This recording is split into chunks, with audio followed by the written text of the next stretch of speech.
Return with a glass of water and dinner in hand. Alright. Did I mark the end of that part? I don't think I did, but that's okay. Alright. New Game Plus. Yeah, my mom made dinner. It works for me. Part 2. In the midst of touring the 3 city-states and witnessing the myriad problems besetting the realm, the adventurer has had a chance encounter with a member of the enigmatic Scions of the Seventh Dawn. An invitation to their base of operations, the Waking Sands, promises to shed light upon the mystery of the Echo and more. What does any of that mean? You don't know yet. Find out now.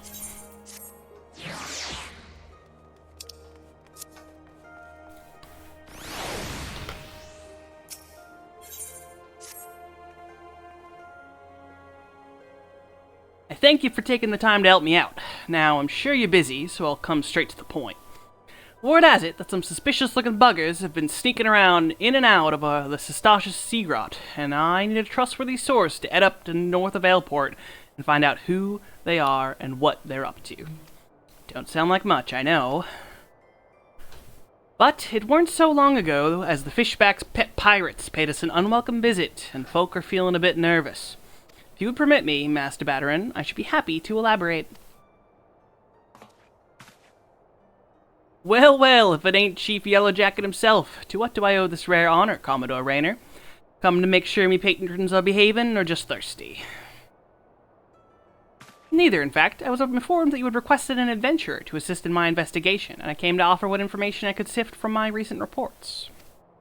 Over the course of the past moon, there have been several sightings of an unfamiliar vessel off the coast of Aleport, in the vicinity of the Isles of Umbra. This information came to my attention no more than a few weeks after a squad of my own soldiers had completed a routine patrol of the region, the Sestasha Sea Grot included. Their search revealed little, save that a family of quarrels had taken up residence in the caves, nothing to concern us, in short. In light of recent developments, however, it would seem wise to search Sestasha again. But with the Sahagin testing our defenses daily, I am loath to assign the task to the limited forces at my disposal. Our line is stretched as it is. Thus I sought the services of a competent adventurer to conduct an investigation in our stead. Any aid you can offer in this matter would be greatly appreciated. Then it's settled. Sestasha is located in western Lenosia. For more detailed instructions on how to reach the place, I suggest you consult that's not even a name. Vimulpa. Or V-Melpa. Vimelpa. She can be found at the ferry docks at the lower decks. You heard the man. Good luck to you, lass.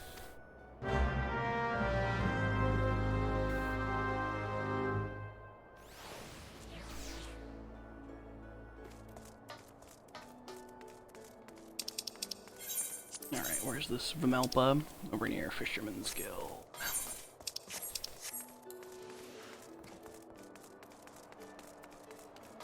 Nope, that's not the right way. Yeah, I don't know if I'll be able to pronounce many of the names. Certain species in this game, stupid names. This is going to be a cat girl. I can tell just based off the apostrophe name.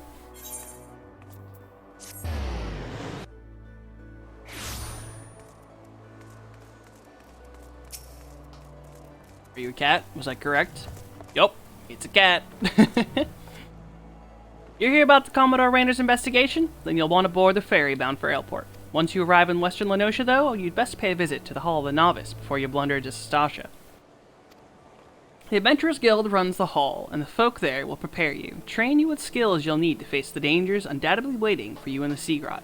The hall is on its way to Sestasha, just north of Aleport. Head inside, and one of their seasoned adventurers will take you in hand. Best of luck to you, friend. I think it's technically a clan thing, Stib. I think technically it's like the M clan and the fucking, I don't know. It's like the species. Weird ass cat shit.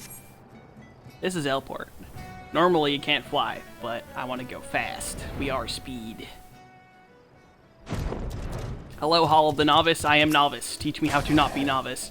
Ah, you must be the adventurer of whom the Yellowjacket sent word.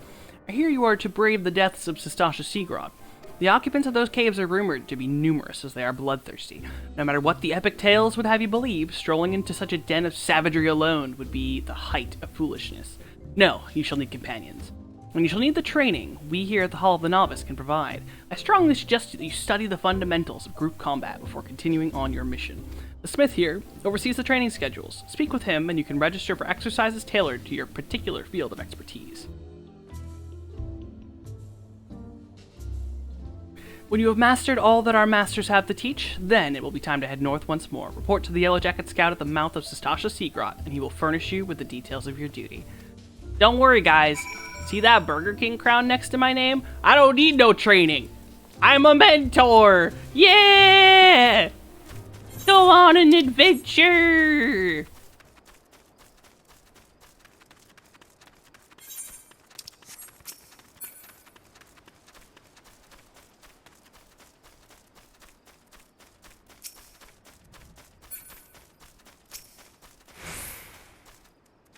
Please tell me you're here on Yellow Jacket duty and not some daft sod out for a stroll.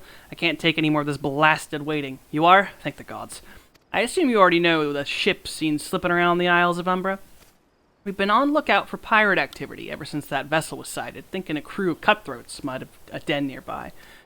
So when we received word that men of questionable quality had been seen passing in and out of Sastasha here, we weren't entirely surprised.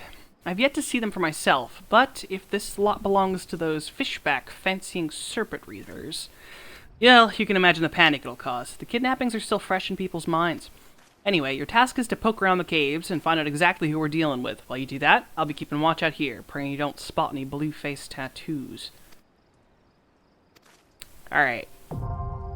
Important question for the gamers in the chat. I've got two options. Actually queue for these dungeons and we can re-experience the game as it was originally meant to be, or I can unsync them and blast through them at level 90 and end them very quickly. The choice is yours.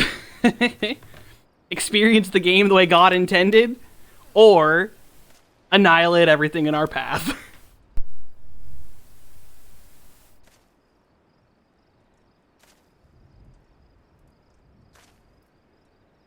Roll a d20. Oh no. Hold on. This game is a / random function. If we are at 1 to 499, it will be as God intended. 500 to 999, we blastin'. / random. I rolled a 637. Hold on. I'm not cheating, you all. I'll show it off.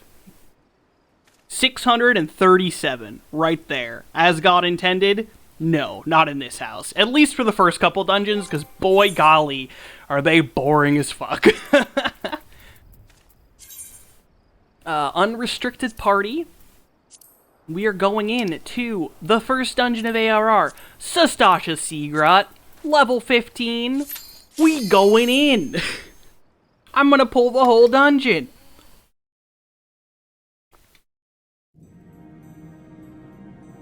Welcome everyone to Sastasha. Oh my god, I have 276,992 HP. What the fuck? I need to... Oh my god. That is like... That amount of HP wasn't even possible before the stat squish. Oh my lord. Hold on.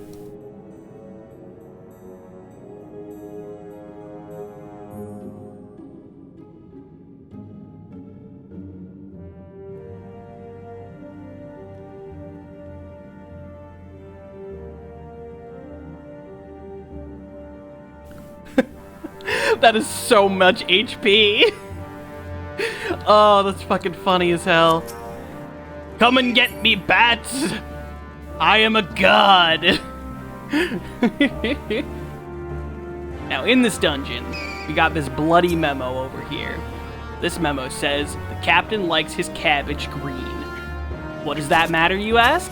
Well...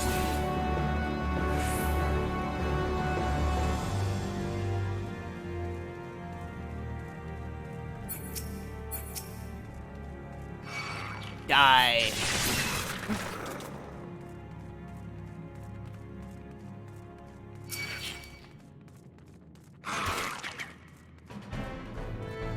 As you can tell, I'm taking the content very seriously. Super cereal. Very super duper cereal. Big serious. Like Kellogg's cereal. I'll kill the clams. I'll kill some clams. I don't know if you have to kill the clams, but I'm gonna.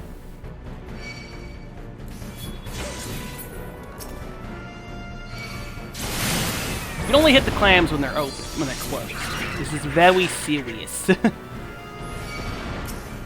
I was gonna like pull everything possible, but I'm just like, if I hit things on the way, like, oops, it just do be like that sometimes. Oh, here we go. The clam's open. Hit the clam. Excellent. Oh, this clam opened up. All right, hit the clam. All right, now remember, the captain likes his cabbage green. We got red, we got blue, we got green. Everybody says these guys are gonna stop me, and I'm gonna have to kill them. All right, stop it, stop it, stop it! Green. Something is moving in the distance. This inconspicuous switch. The cattery will be sealed. The cattery is unsealed. I'm a god.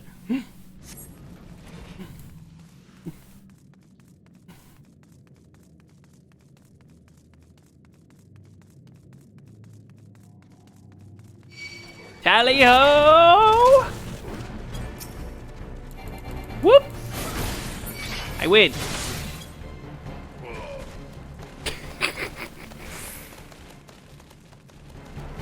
Some may say this is easy.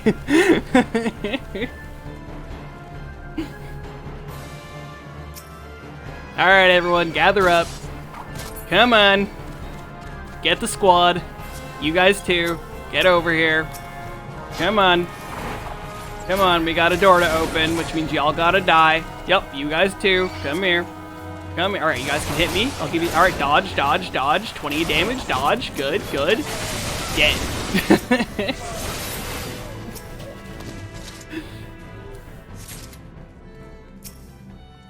We have to get the key off of that corpse, which was over near that other door. He's dead.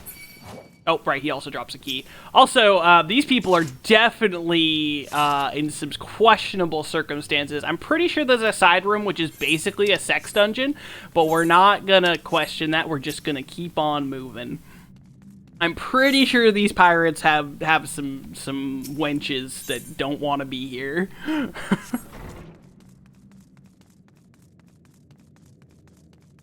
Alright, I'm gonna move with one hand and eat with the other.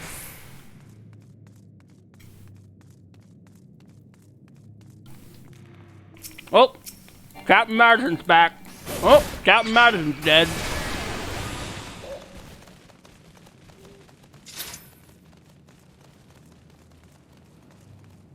Have at ye, Shadowtail Reavers.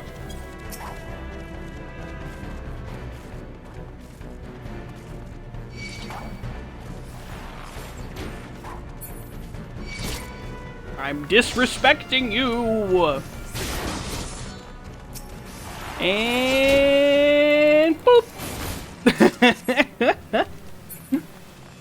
Oh my god, they're still alive. You can't just attack me after the dungeon's over? Fuck. Plundered Curious. Get that out of my inventory.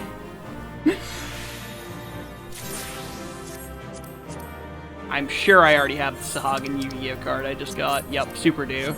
But hey, look, we did it. So that's the game experience that we have, 5-minute run versus like a 15-minute run. That'll be how we go until, you know, we get to dungeons that don't suck ass. Back to the Drowning Wench we go.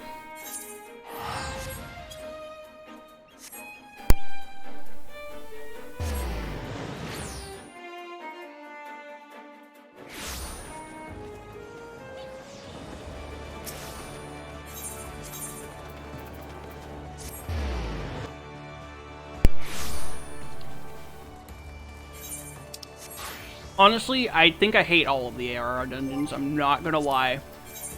Let's see. Maybe I'll do Haltal. No, I'm not gonna do that one. Yeah, we'll see. Any dungeon that I want to do normal, I will do normal. I mean, eventually they'll get too high a level for me to blitz through like that, but all of the ARR ones, easy. Fucking easiest clap of my life. Aye, such a task was on the books. Was, mind. I'm afraid that ship has already sailed, friend. Ah, might you be the adventurer who accepted the job of investigating Sestasha? It would seem that ship has not only sailed, but now returns to harbor. None the worse for its voyage, a pity. We dragged our boots too long on this one. No matter, the wheel will turn and our chance will come. You are right, of course, but there shall be no rest till we have attained our goal, lofty though it may be. Not a wink of sleep, great leader. Our aim, lest you wonder, is to perform such feats of heroism as will earn a place in the songs of every alehouse in Eorzea. We mean to write a legend which will inspire adventurers as yet unborn to follow our shining example. Do you have such a goal? Large or small, it matters not. Only have a star to reach for, and you will reach higher. Purpose can sustain you through times of hardship. Keep your eye on the prize, and all obstacles will be overcome in time. You would not think to stride into battle unclad, would you? Well, goals are as arms and armor for the spirit. I wish you fortune in your endeavors, my lady.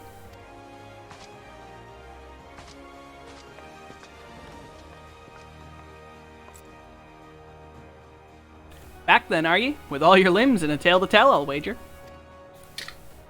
Yeah, dude, there were these pirates, and I just fucking kind of ignored them and ran to the end, and then I killed them all, and it was awesome. Fishbacks? And there I was thinking you only have to crack a pirate skull or 3. 7 hells. You turn your back for 5 bloody minutes, and the scaly bastards have set up shop on your bleeding doorstep. Still, sounds like you left them in pieces, so I don't suppose they'll be carrying out whatever mischief they were planning, unless they was planning on feeding themselves to the fauna of Sestasha, of course. Any road. All's well that ends well. On behalf of Limsa, I thank you for shedding some light on this mystery. You've lived up to your reputation, and I couldn't ask for no more than that.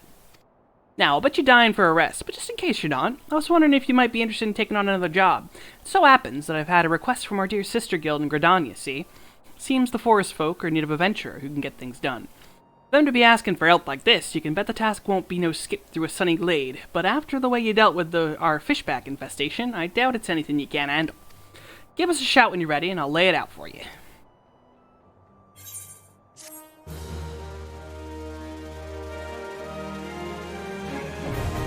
Now I could use the party finder, guys. I could find a party.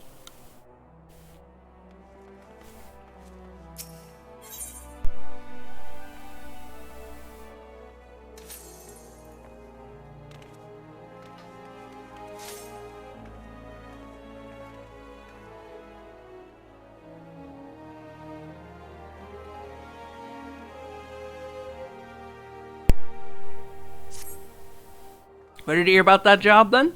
Like I said, the request comes from our sister guild in Gridania. And that's all I know. But whatever it is you got asked to do, I somehow doubt it'll pose any trouble for adventurers who survived the bedlam in Sestasha.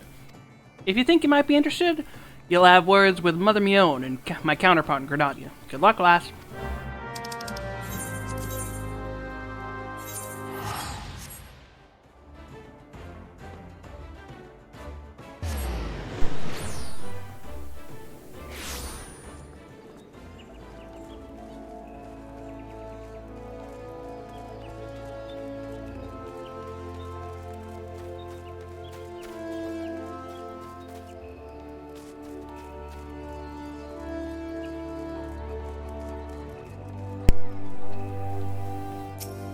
Take a seat wherever you like, friend. Our waitress will come to take your...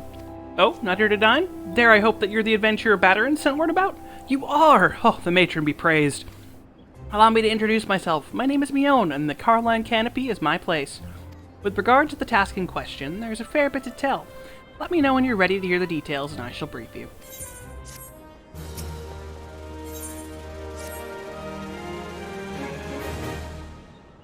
Ready for that briefing? Good. Now then, here's the long and short of it.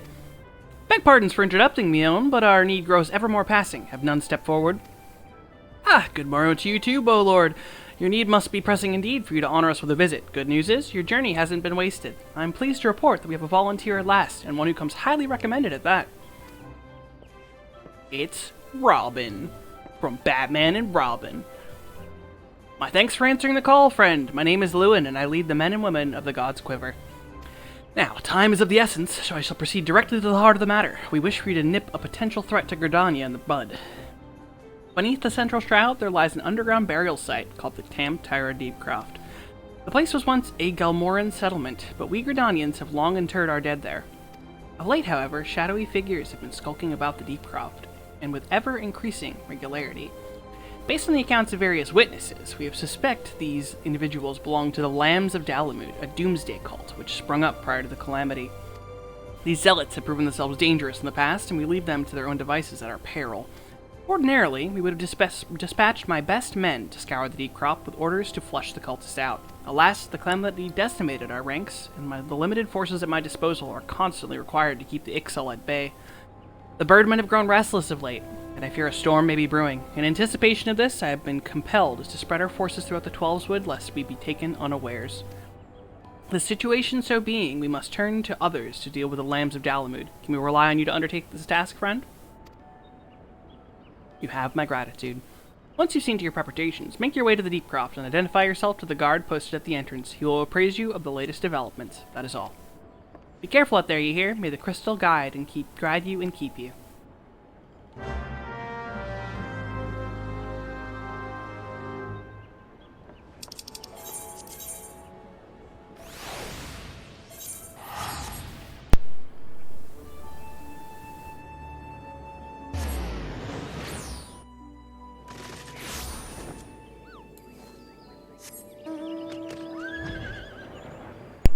It is I, small novice adventurer, riding my flaming horse over the ground to where I need to go. Nothing to see here. This is all as God intended. Into the cave we go.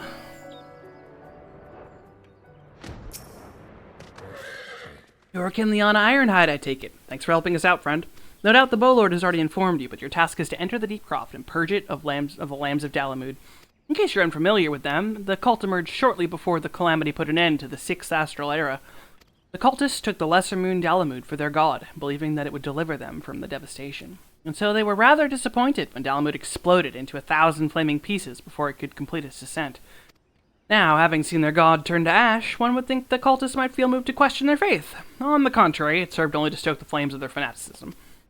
The Lambs of Dalamud are convinced that heretics, that is to say everyone but them, interfered with the coming of their Lord and Savior, and that it's now their sacred duty to avenge him.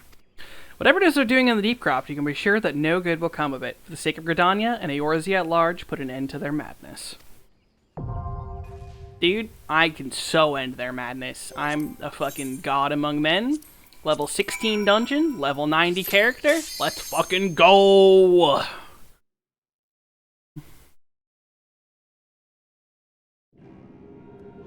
Pew pew! And here on our right, we have some dickheads. Dead dickheads. And here, we got some bugs. Dead bugs. Got some more bugs. Now they're dead. We got a dickhead. He's dead. These bugs also dead. Got another dickhead here. Can't forget this dickhead here. And throw my shield at that one. He's dead. First boss.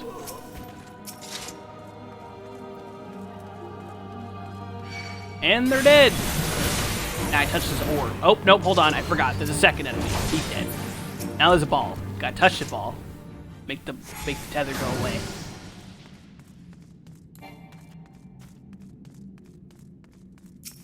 Boop. Alright, we're gonna big kite. Big kite. Come on, guys. Come on, folks.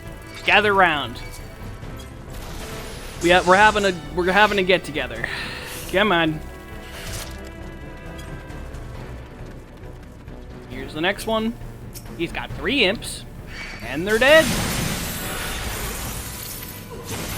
Nope, I gotta kill them because I can't otherwise.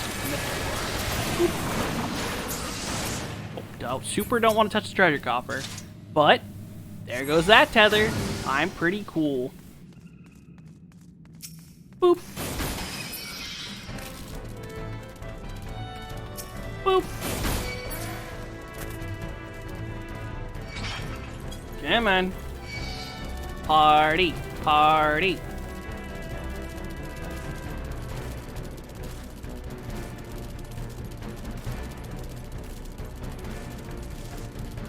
Don't want to go in that room. That room's a trap.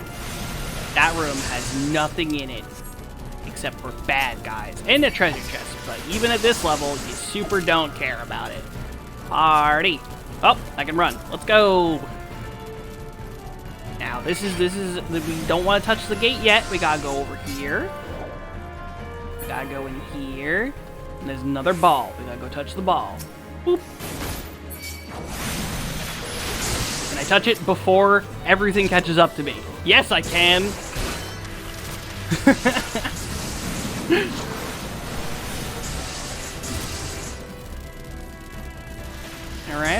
Alright. Can I get the sealed barrier before they touch me again? Do it.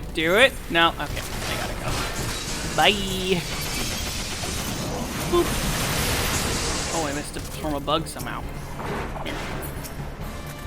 God, look at the fucking carnage. How about ye fools?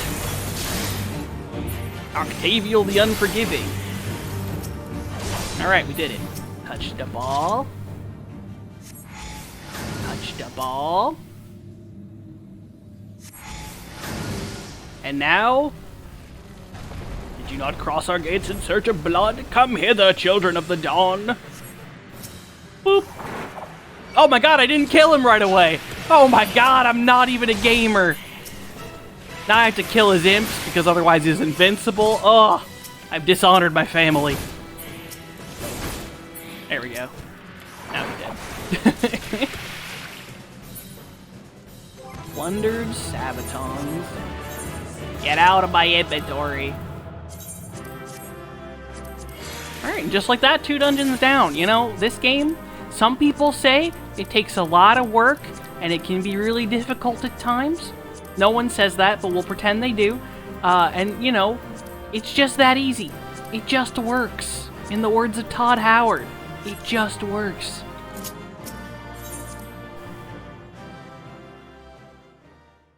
Alright, let's go report to Mother Mion. We fucking killed the Doomsday cultists inside of their grave. Let's go! So we did a dungeon in the pirate area, and a dungeon in the forest area, and now I'll let you all take your guesses where we're going next. That's not the right way. We're going home? I mean, kind of. It's like fake home. We're going to my starting city. But for my character's lore, her home won't be gone to for a long time.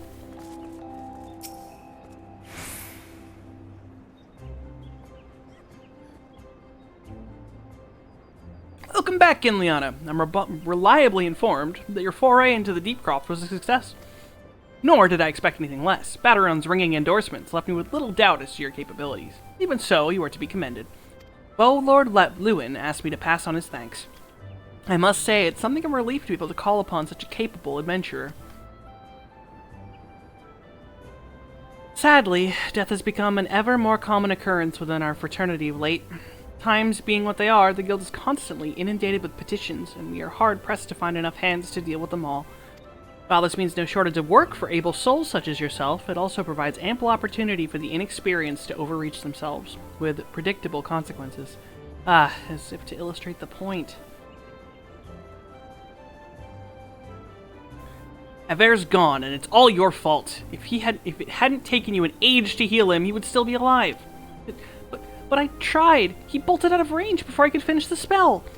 He shouldn't have been so hard-pressed in the first place. We should have done more to lighten his burden. Bah! To hells with this pathetic excuse for a party. I'm leaving, and it'd be too soon if I ever see your faces again. Goodbye and good riddance. I'm leaving as well. I doubt this comes as any surprise, but I never liked you. I only suffered you for your healing, but you couldn't even do that one thing right. Cruel as though it may sound, you brought this upon yourself. Oh, and by the way, some parting advice. Get rid of Aver's head, bury it, cremate it, do whatever the hell you want with it, but for God's sake, stop carrying it around. It's just get rid of it, alright? Wait, don't leave me alone, please. I'm sorry, Aver, please forgive me. Scenes like that are becoming all too common. That makes a dozen times in half as many days. Now you see why I'm so grateful for adventures of your experience. I can send women like you on a mission without worrying that you might not return. Well, not so much at any rate. Speaking of missions, I would entrust you with another. About a bell ago, I received a message from my counterpart in Ul'dah. She seeks the services of a reliable adventurer, and you are nothing if not reliable. If you think I might be interested in the task, say the word, and I'll be glad to share the details with you. Yeah, since it won't really be covered in the main story, that girl super loses her mind, resurrects the head of her dead fiancé into the boss of one of the hard mode dungeons we won't do, and then eventually becomes a boss of the bottomless dungeon called Palace of the Dead, where they bring back her soul after she's already been killed by us again. That girl definitely lives to become the villain. In fact, do I have the wind-up Edda? I might. Let's see. Do I have wind-up Edda?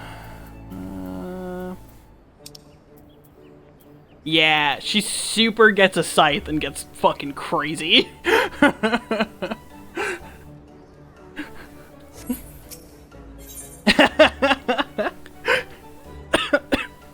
mean, right now she's just kind of a weenie. So you're not averse to taking a little trip? Wonderful. As I mentioned earlier, the request comes to us from the Adventurers Guild in Ul'dah. As you arrive, seek out Momody, the proprietress of the Quicksand. Think of her as the Sultan's version of myself. Chances are she'll send you in the midst of danger, but I have every confidence you will pull through unscathed. Now, off you go, Kinliana, and good luck. Oh, we are already well acquainted with Mistress Momody. She'll be delighted to see us.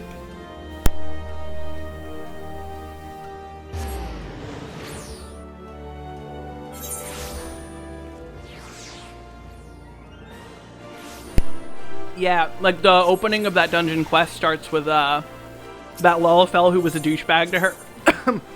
You approach him and he's like, so I got an invitation to the wedding of this girl and this guy who's totally dead, and she used to carry around his head. And the other guy we used to party with, he's fucking dead as hell. I'm pretty sure she killed him. And it's like, oh no.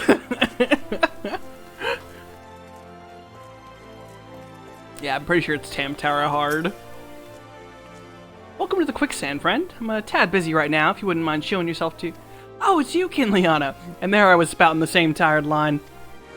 Meon sent word that you'd reporting for duties. She also made a point of calling you the adventurer of the moment. That ain't no small praise coming from her. But you didn't come all the way here to listen to my prattle. Doubtless you're eager to get started, so let's talk business, shall we?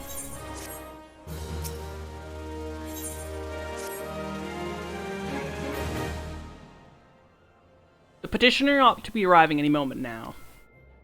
Gods almighty, another second under the sun and I would have been set afire. A tankard of ale, if you would be so kind. Excellent timing, Papa Sean. Just so happens the adventurer will be handed and your petition is here. Oh, why if it isn't my good friend Kinliana? It does my spirit well to know that you're the one who'll be helping us. Mayhap you'd like to apprise Kinliana of her mission? Yes, of course. This petition in question was submitted by an acquaintance of mine at Amagina & Sons Mineral Concern. Relates to an unfortunate development at Copperbell Mines. To be plain, giants have seized control of the place. These giants are of the clan known as the Hecatoncheires, fearsome creatures who were sealed within the deepest depths of the mine during the bygone Thorn Dynasty. Alas, it seems they have managed to break through the layer of rock which served to imprison them, and now prowl the tunnels where miners ply their trade. The creatures are justifiably angry about their treatment at the hands of our ancestors, and their presence has forced the suspension of all mining activities in the site. It's no wonder they're angry. Didn't the Thorn Dynasty come to an end over 300 years ago? You know your history well, milady. The people of that age used the Hecatoncheires to work their mines. By way of enchanted helms, they were able to bind the ferocious creatures to their will. But as is oft the way of such tales, these enchantments eventually failed, and the slaves rose up against their masters. In a desperate bid to contain the unbridled fury of the Hecatoncheires, our ancestors induced the collapse of the mine's lowermost levels. It was that the great giant revolt was ended, buried beneath 100,000 tons of rock. Well now, that's got me thinking. I seem to recall there being an article about Copperbell in the Mithril Eye a fortnight or so ago. It said the mines were being reopened so as to meet the rising demands for building materials. Like as not, our boys dug a bit too deep and freed the giants.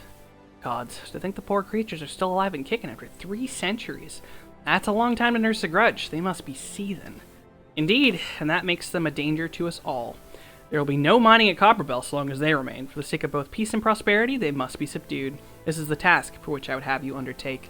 I'll not deny that the mission will be rife with danger, but our need is great, and so I beg you, put an end to this sorry business. God bless you. I feared you might have reservations, but I assure you it is for the best. In case you don't know, Copperbell Mines are in the western Thanaland. Do take care, you hear? Ah, and one last thing before you depart. An employee of Amagina and Sons is presently at the quicksand. The fellow's name is Painted Mesa. He knows Copperbell Mines well, and it may behoove you to seek his counsel.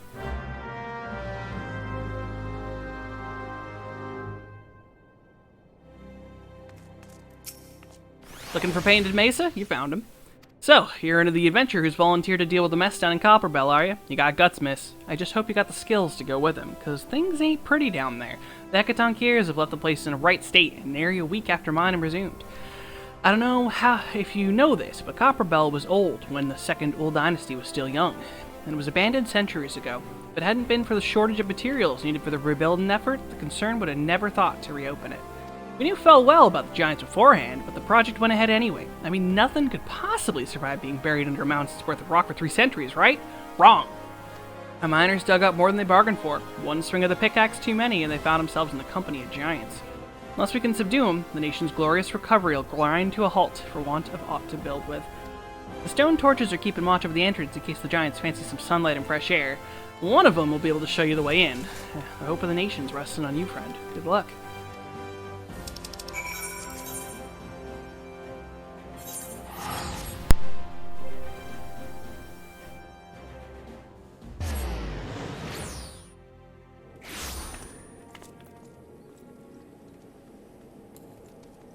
PS5 load times are too good. I cannot eat my food during load times. I'm waiting for the next fucking voice cutscene so I can eat this pork chop.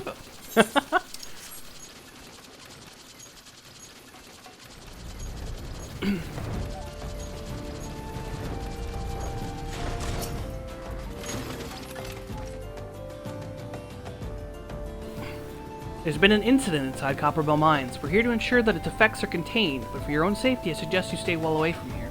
What? You're the adventurer who's volunteered to quell the Hecatoncheires? I didn't think Papa Shan would be able to find someone so quickly, if at all.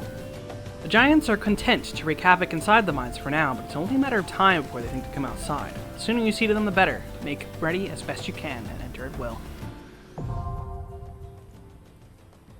Early game dungeon number 3. Early game dungeon number 3. The level 17 dungeon. Boop. Going in.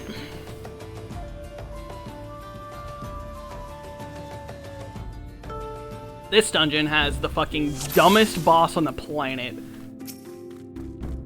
Honestly, this dungeon boss is this dungeon just sucks. This dungeon is actually just dog shit. Gotta kill the enemies, grab the key, you open the door with the key, then there's an elevator, you take the elevator.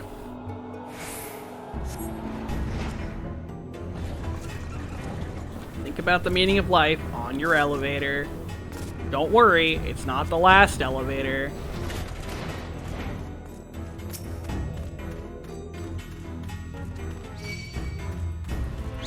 Got some bad guys. To the right's a trap. Dickhead's about to burst out of the wall up ahead here. Right there.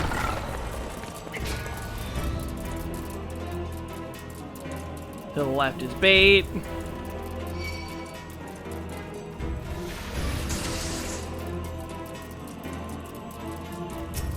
Tally-ho!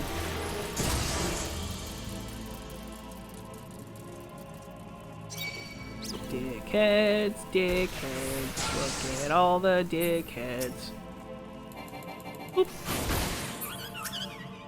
Gotta pick up this piece of fire sand.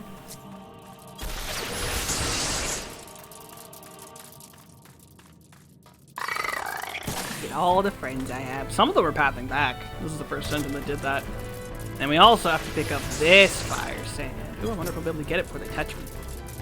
I did! Let's go.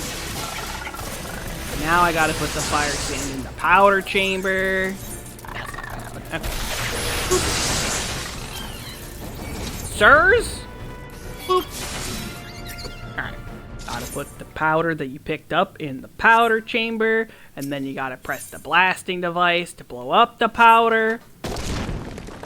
And then here's the most exciting fucking boss fight you'll ever see. Part 1, because the next one's even worse.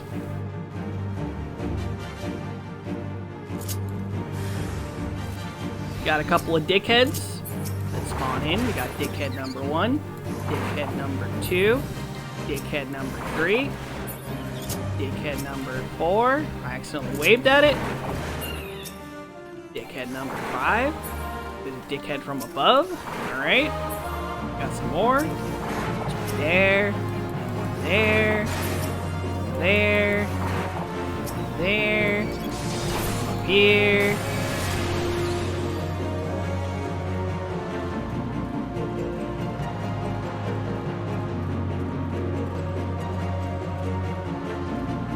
And now there's a flamey boy. Just gotta wait for him to come down from above. Because I can't hit him until he goes down. Oh, and then we got more dickheads. I keep waving at them. Dickheads. Dickheads. We got another bomb. Oh, there we go. Killed him while he was up there still. Let's go. Nope, yep, we got another swarm of dickheads. Dickheads. Got another bomb.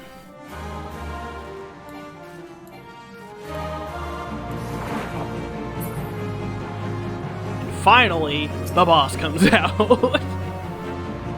Come on, buddy.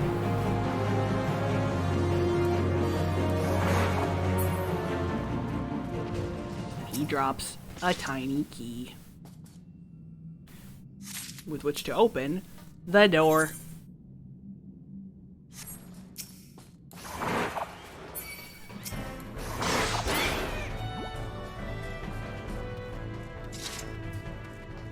Here we have an elevator.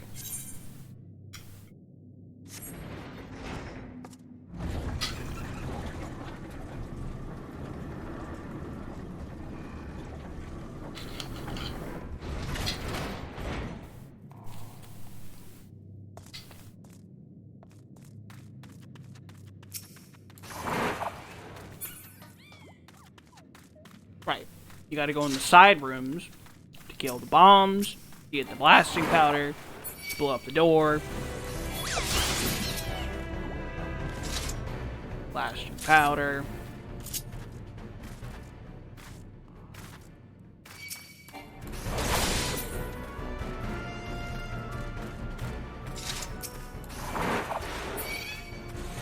Oh, right. I have to actually pick up the blasting powder. That is an important part of the process.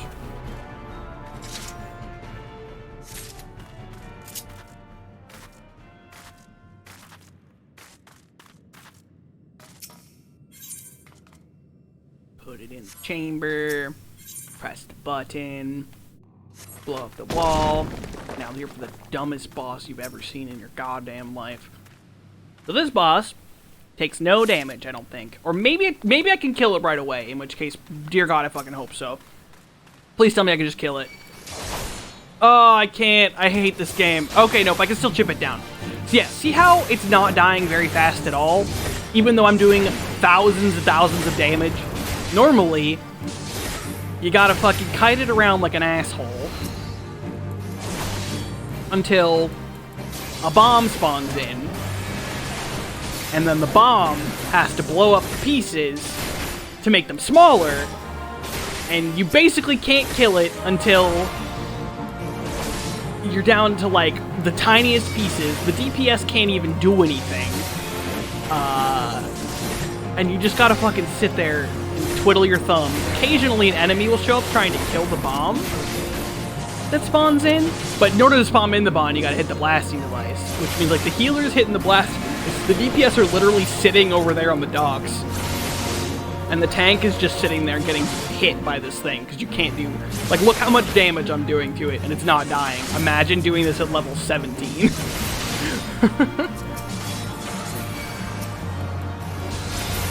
It's bad. It's a bad boss.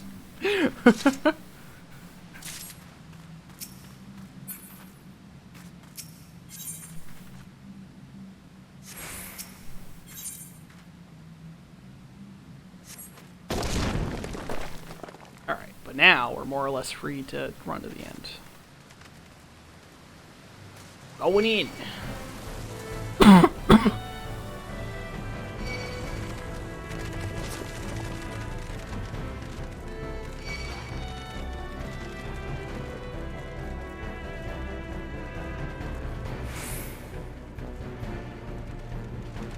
Masters must pay. Masters must die. He died. They're still coming for me. Run! Get me out of here!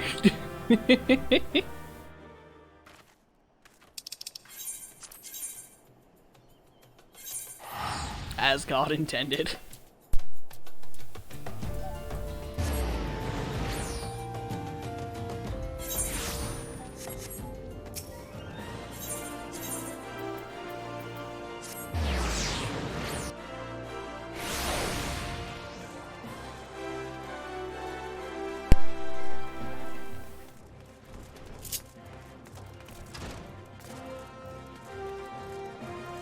Ooh, it's a duty.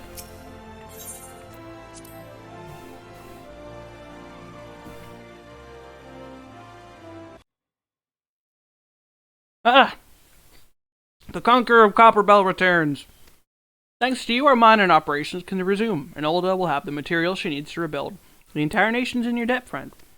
I'll share the good tidings with Papashan the next time I see him. As for you, you'll want to report to Momody. It'll do the woman well to see you alive and in one piece.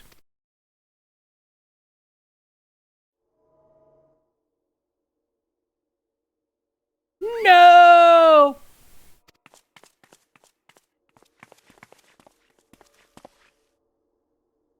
Shut your mouth, you thieving little swine. You stole from me. Don't even think to deny it. Please, sir, I didn't steal nothing. I bought this. Paid for it with me own coin. What rot! You refugees are all the same. Couldn't afford maggoty mole meat, much less a choice cut of dodo. I'm going to say this one more time. Give back what you stole, or I'll make you wish you'd never set foot in this town. By rights, I should turn you over to the Brass Blades, you know. Help keep the streets safe for law-abiding citizens. But I'm a reasonable man. If you agree to serve me in whatever capacity I require, the authorities needn't hear of your crime.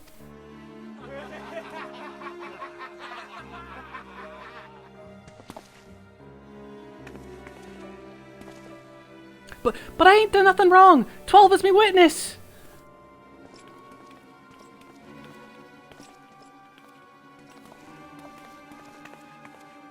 Please, adventurer, help me, I beg of ye. I swear on me mother's grave, I didn't steal nothing. I bought this with the coin I'd saved. I only wanted to treat my children to a decent meal.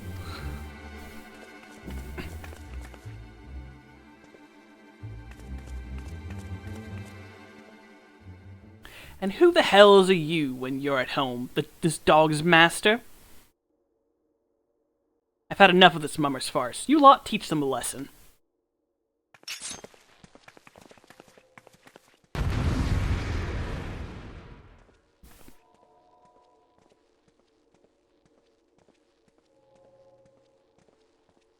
I swear on me mum's grave.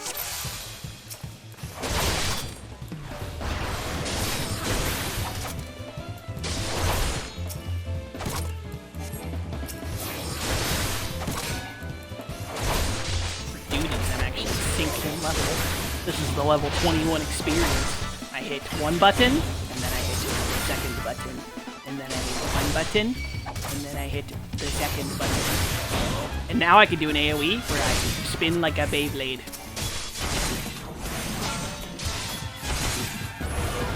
And now they're dead.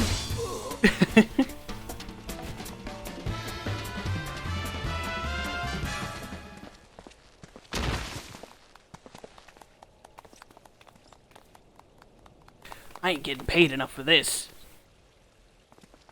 Hey, where the hell do you think you're going? Thank ye, kind adventurer. Thank ye thrice over. Oh god, I'm having a headache again! Oh god! Why does this keep happening? I'm on drugs or something!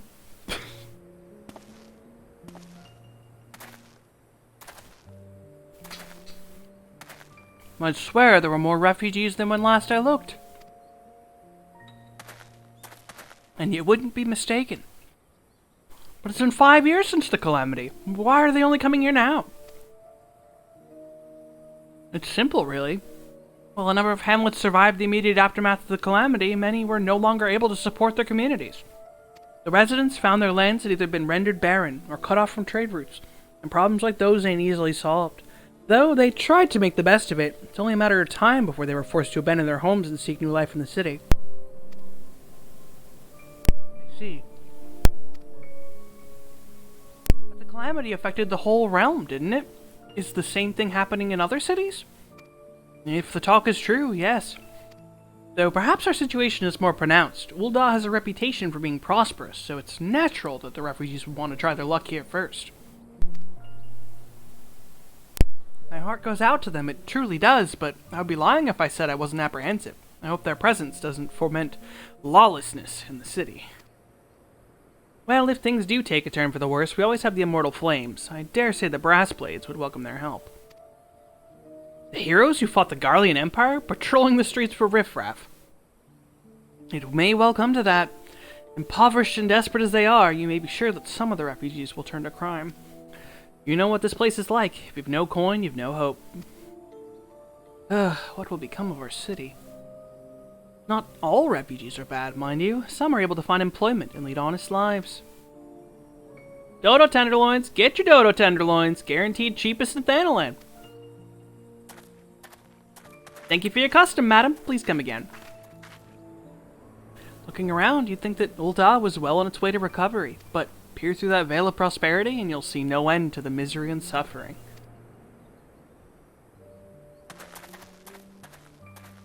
So we saw in our drug-induced haze that the woman did in fact pay for her dodo tenderloin. She is not a thief. Madam, are ye alright? Oh my god, I didn't pass out that time. Let's go.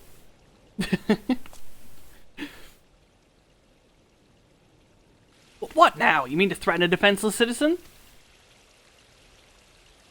What? Saw her buying that meat, you say? That's absurd.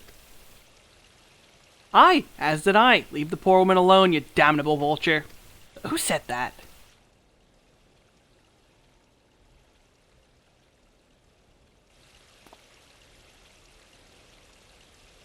Ugh, I will overlook this, but just this once. God bless ye, adventurer. If you hadn't come along when you did, who knows what that monster might have done. I don't bear thinking about it.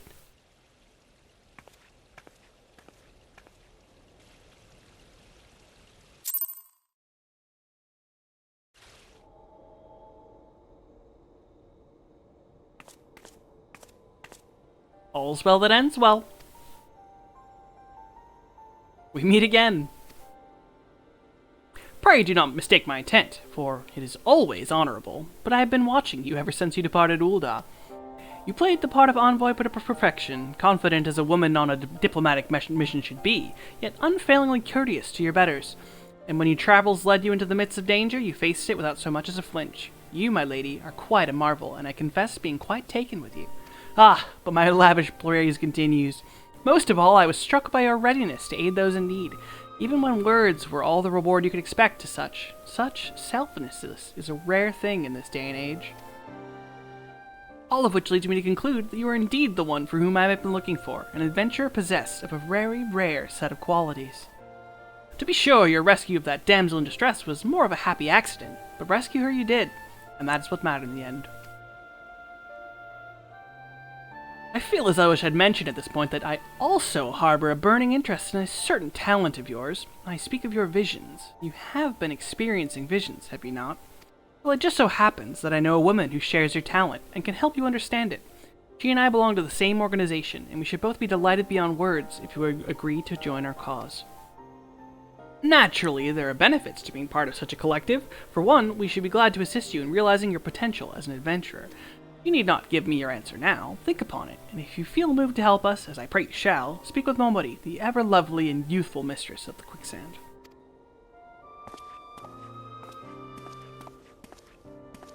Tell her the scions of the Seventh Dawn have found their woman, and she will tell you where to find us.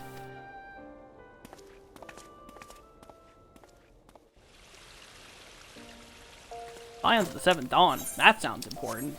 Couldn't be though, right? We'll never hear from them again.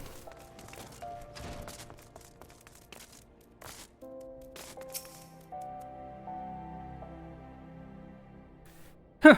Scenes like that are becoming ever more common, I'm afraid. Don't worry though, if you work hard, you'll probably be alright. Saying that, if you ever find yourself in a spot of bother, come and see me. Just don't go pestering me every time you graze your knee, eh? Of course, I do enjoy hearing tell of the gentleman's woes with the women folk from time to time. She literally has a script. Literally has a script. Ah, Kinliana, sorry to keep you waiting. I was just providing guidance to a fresh-off-the-carriage adventurer. But gods, it's good to see you safe and well. To look at you, no one would even guess you've been hard at work with the giants in the dark. I never doubted for a moment you'd succeed, of course, and neither did Papashan, who, it's ain't to say, he won't be overjoyed. Oh, before I forget, there's a lass here who wants a word with you. Didn't actually know your name, but hearing her description, I knew who she meant right away. Ah, it's the girl carrying her fiancé's head around. Thank you for sparing the time. I realize you don't know me, but I've been longing to speak with you for a while now. My name is Edda. I'm an adventurer like you, though I'm not very good at being one, if truth be told. Anyway, I was adventuring with my friends in Gridania when... I'm sorry, we were in Gridania when the leader of our party was killed. His name was Aver, and he and I were to be wed in the spring. You may not remember him, but to say that he remembered you would be an understatement. He would sing your praises from dawn to dusk. He saw you for what you are, you see, an adventurer's adventurer, and swore that he would be like you one day. I believe that he would have succeeded, had a fiend not robbed him of the chance. Since that day, I have long thought hard about giving up adventuring.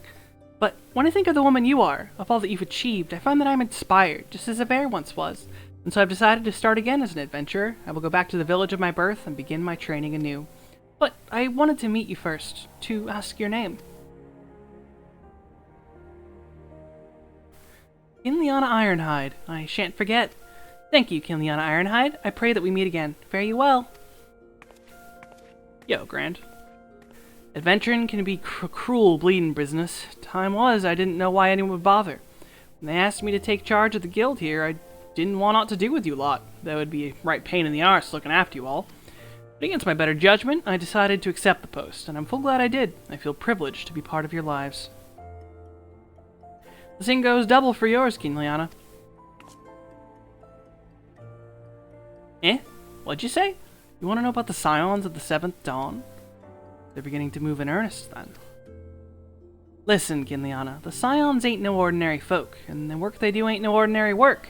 I know full well how capable you are, but even you would think twice about attempting some of the stuff they do. Knowing that, if you're still certain you want to get involved, I'll tell you what I can.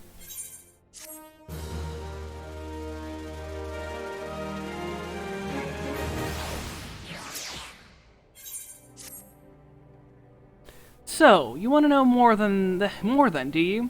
Well, ain't that a surprise? I swear, if I painted certain death on the door and limitless wealth on another, 9 out of 10 adventures would go through the first, and the other bloke wouldn't be able to choose on account of being old on. Anyway, don't say I didn't warn you. First of all, if you're wondering whether you can trust these scions of the Seventh Dawn, you can. They're good people who have made their mission to solve some of Eorzea's most pressing problems. Of course, that ain't no small task, and so they're always looking for dependable individuals to join them. Individuals like you, Kinliana. Now, I've been given leave to tell you where to find the scions, but you might promise to keep this information to yourself. As you can probably imagine, it's something Eorzea's enemies would very much like to know. The scions are headquartered in Vesper Bay, out in western Thanalan. The place you're looking for is called the Wakened Sands. Give your name to whoever's at the entrance, and you'll be let in. You're a woman in demand, Kinliana, and the days ahead promise to be busy, but I hope you won't forget your good old friend Momodi. Drop in and tell me how you're faring from time to time, you hear? Right? Well, I've said my piece. Off you go. Hope your stream was good, Grand. 14 is treating me well. I'm a brand new, fresh off the boat adventurer, level 90, but don't be fooled, never been here a day in my life. And we are re-experiencing Baby's first story. We're really just getting into the start of it. We're just meeting our squad. We're in part 2 of A Realm Reborn. And this trek here, going from this aetheryte to this fucking place, the Awakened Sands, boy oh golly, get used to it, because we have to make this fucking trek a lot. At least I can fly. Back in my day, flying mounts couldn't do this. You couldn't fly in ARR regions, and we hated it.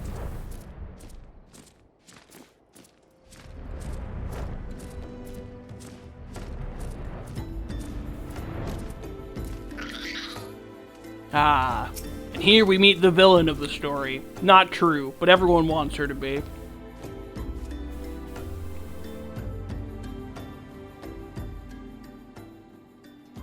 Deep in the desert of my heart, a lonely flower blooms, yearning for the heavens above to quench my thirst for you. Trollolololo. Ah!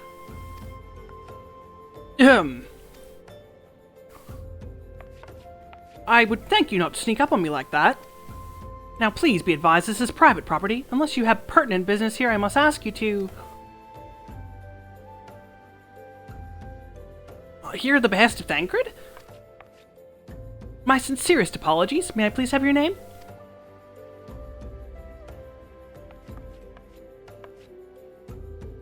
Kinliana Ironhide. Kinliana Ironhide. Ah, here you are. Ahem. I bid you welcome to the Waking Sands, headquarters of the Scions of the Seventh Dawn. My name is Tataru, and I look forward to assisting you during your time with us. The antecedent is within the solar. I shall let her know to expect you. Alright guys, I hope you're ready to meet the character that my character is going to have a massive lady crush on. For no real reason other than my heart went, that one. You like that one. I take it you are Kinliana Ironhide. Tataru sent word you had arrived. Lady Menphilia has eagerly awaited your coming. This way, if you please. Plus, I think it'll be voiced and I can finally eat my goddamn pork chop. There she is, the lady of my heart. So you're the adventurer of whom I've heard so much. Well met, friend. My name is Menphilia, and I lead the Scions of the Seventh Dawn. I have awaited your coming.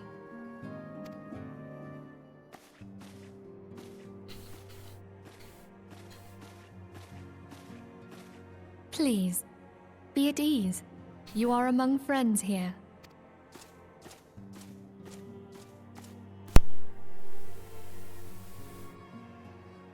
No doubt you are ripe to burst with questions. But have patience. All will be revealed in time. First, let me begin by telling you who we are and what we do. We are the Scions of the Seventh Dawn, an order that transcends political boundaries.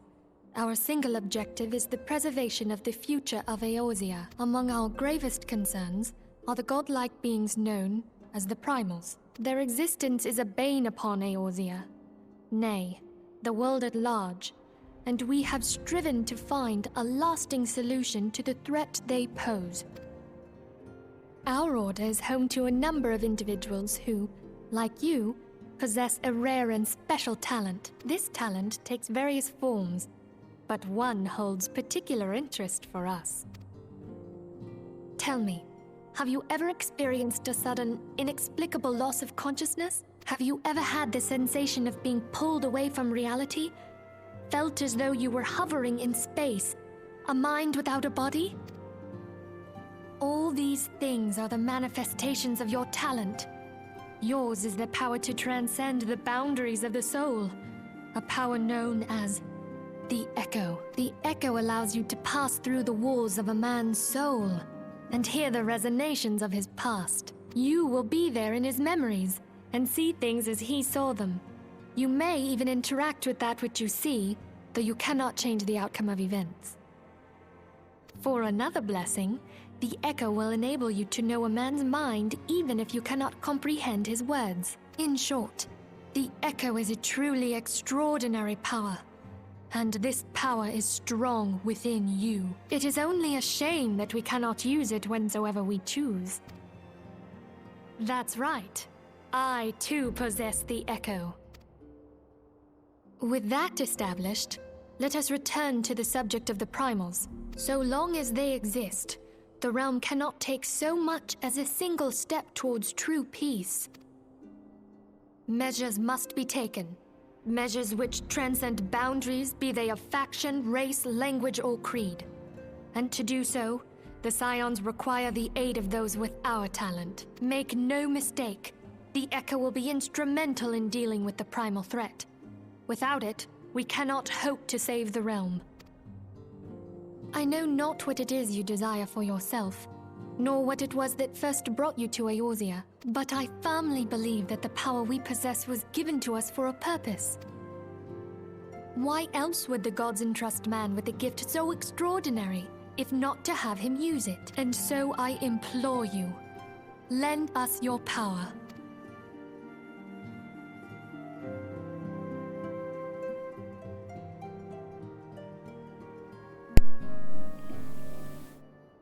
Naturally, your aid will not go unrewarded. We are fortunate to have a number of influential allies, and at a word from me, they will gladly afford you certain privileges that might otherwise be denied you. The right to employ retainers, for example. Are you familiar with them? They're individuals who may be relied upon to manage your assets and belongings on your behalf. Papers you requested, my lady.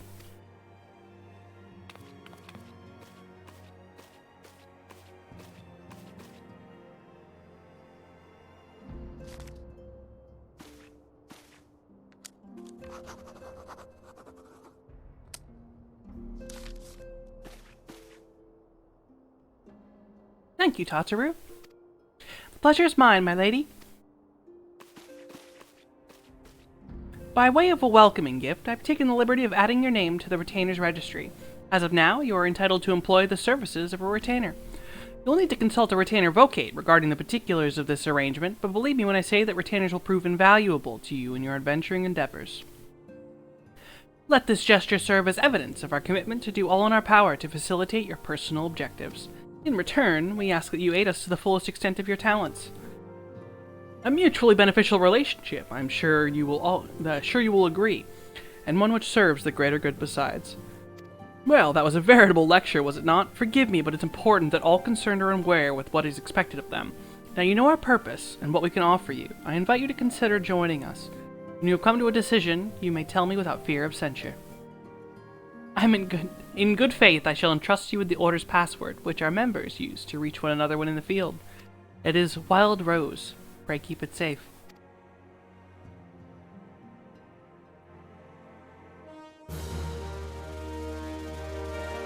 And there she is, the lady of my heart. Hiring a retainer, oh my god. Also, she's pretty cute.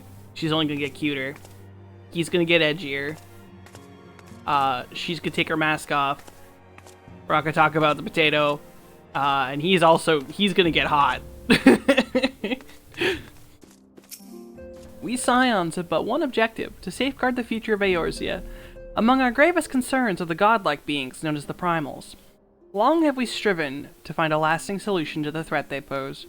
I know not what you desire for yourself, nor what it is that first brought you to Eorzea, but I firmly believe that the power we possess was given to us for a purpose. Pray consider this when you give me your answer, Kinliana.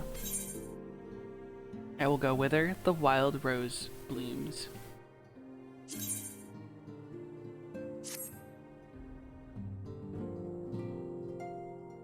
I take it you will help us. Wonderful! I knew you wouldn't let us down. But come, I would introduce you to your friends in the Order. Tell me, does the name Sharlayan ring any bells? It used to be one of Eorzea's 6 city-states, and was situated in the northwest of Aldenard. The Sharlayans were the keepers of wisdom both old and new. Their mastery over magic and ether was unsurpassed, and even the Garleans knew to fear them. Among their number, there were a noble few who devoted their lives to safeguarding the future of Eorzea.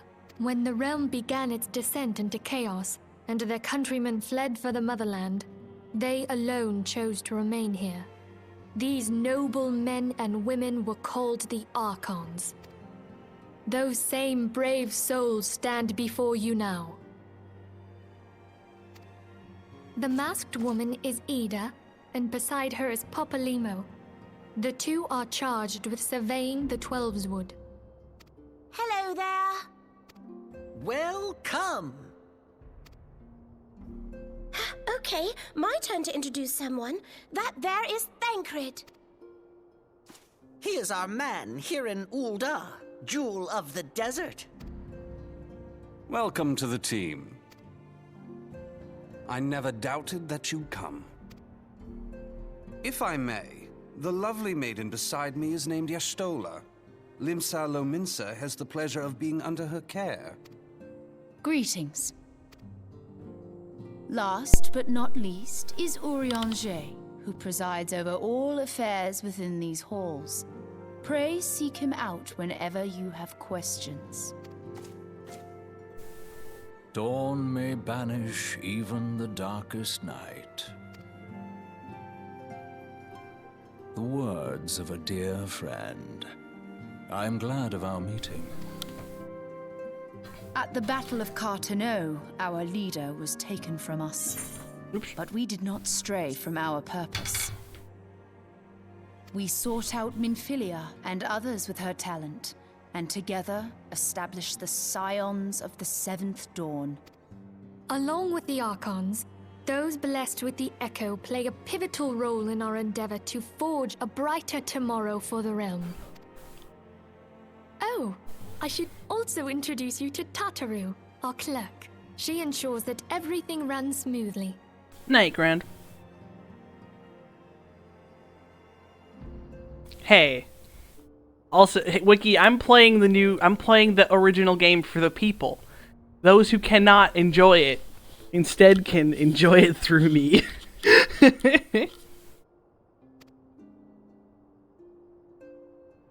Pleased to make your acquaintance.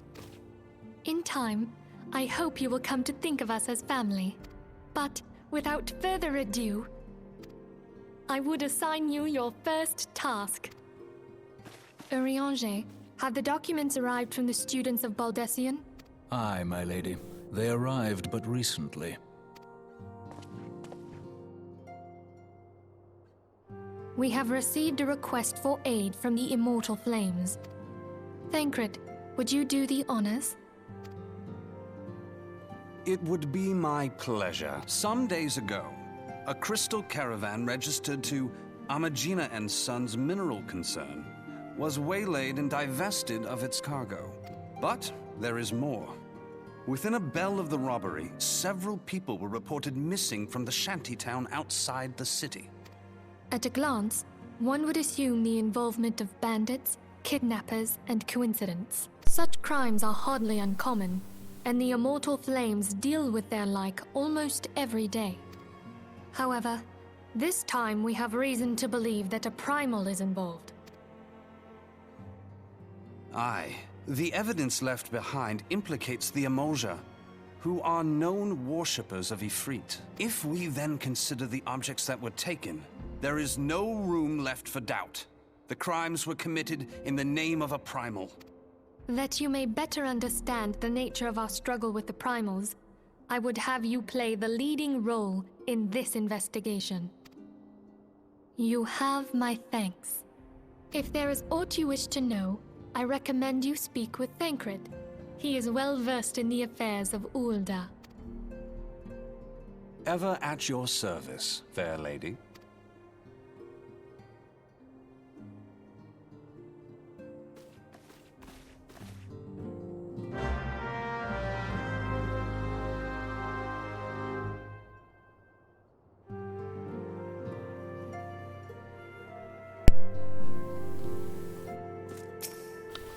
Ready to begin, are we? That's the spirit. So then, your mission to us investigate a crystal robbery and a spate of abductions. Crimes which we believe to be connected. Assuming we are correct, it is the like that any discoveries we make in relation to one will further our understanding of the other. Now, since the attack on the caravans, our friends at Amagina and Sons Mineral Concern have doubled security over their shipments. In light of this, it is my judgment that the abductions should be our priority. According to our preliminary findings, the majority of the missing were last seen in the vicinity of Camp Drybone, so that would seem to be a fine place to begin. A fellow by the name of Isambard serves as the camp's de facto leader. Pay him a visit and see that he gives us his full cooperation.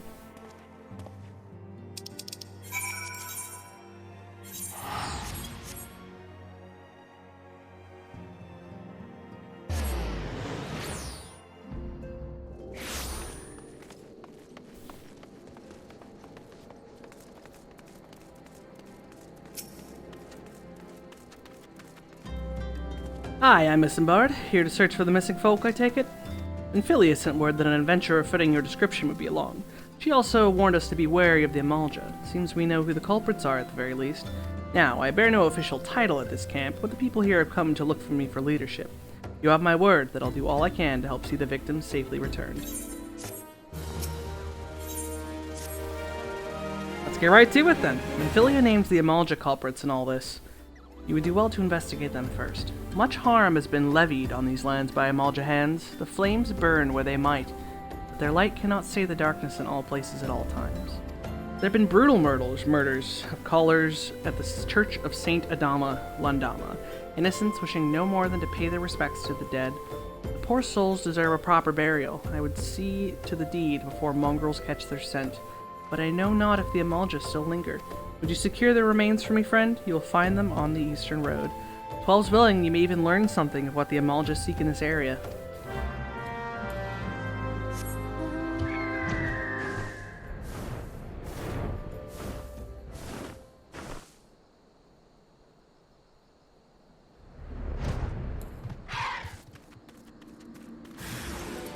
No.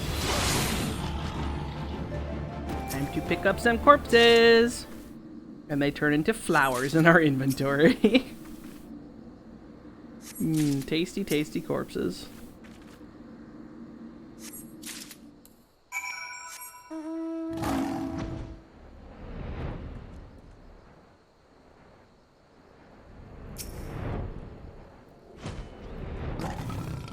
Good to see you returned. Were you able to secure the remains of our fallen? With the bodies given back proper to the earth, the souls will find their way to the other side. You've done a noble deed this day. I thank you. Now then, what of the Amalja? Did you see any? Surely such massive monstrosities as they cannot conceal their presence, much less take their quarry unawares. Ah, so there were Amalja remaining after all. I feared as much. Their part in the lowborn disappearing is all but confirmed, but I sense there's more to this than meets the eye. The occasional Amalja raiding party would not account for people going missing in these kinds of numbers. The total is too great, and the questions too many. It would not surprise me in the least to learn of another's hand in this. But whose? Countless travelers pass through Drybone every day, and even if there were one among them, how would it be best discover who may be implicit in these vanishings?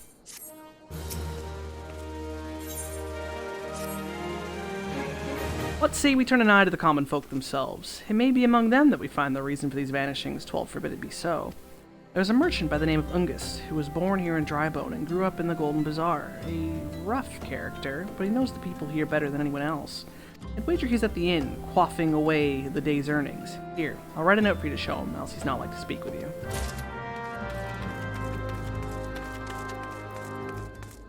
This hot first-person action, let's go! Nope, that's not the right door. Where's the inn? Where's this motherfucker? Got him.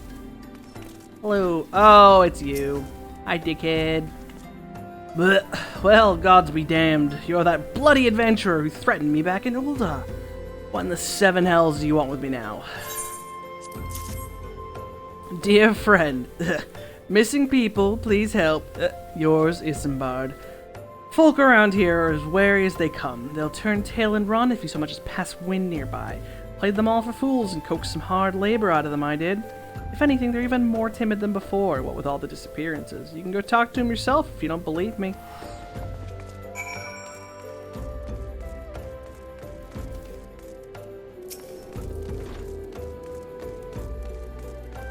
Please, miss, just leave me be.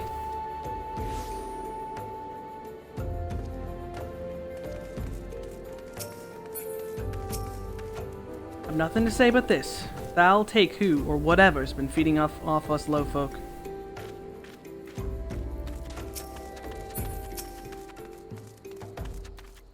What do you want from me? I don't know anything, I swear. Please don't kill me.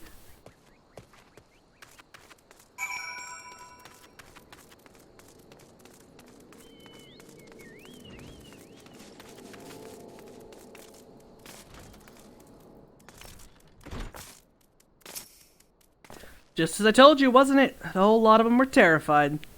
Been talk of folk getting abducted, but if you ask me, they simply up and moved on to a better place. This place isn't exactly Costa del Sol, if you know what I'm saying.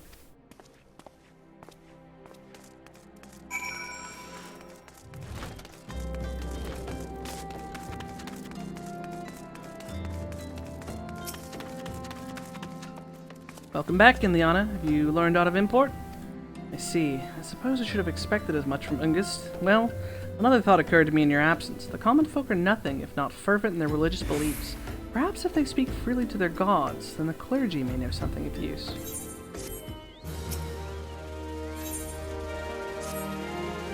If we were to know what the common folk speak of to their gods, we've no better place than to ask the Church of Saint Adama Landama. It's a small and humble church found in the northwest of here. And so long as you're headed there, might I ask you to deliver this embalmed corpse? A more good request, I grant you, but it must be borne to the burial, and I trust none more than you to see it done. Seek out a man named Marcus. He tends the graves of the Lich Yard. He will tell you where the body is to be interred. Oh, Marcus. I forgot about Marcus. I don't know how I forgot about Marcus. He's fucking important. You dickhead. How you doing, dickhead? I'm Marcus, yes. The body, of course. There have been so many bodies of late. I apologize, miss. If you seek a place for burial, then there's an empty grave atop the ridge. Take the path and lay him to rest there.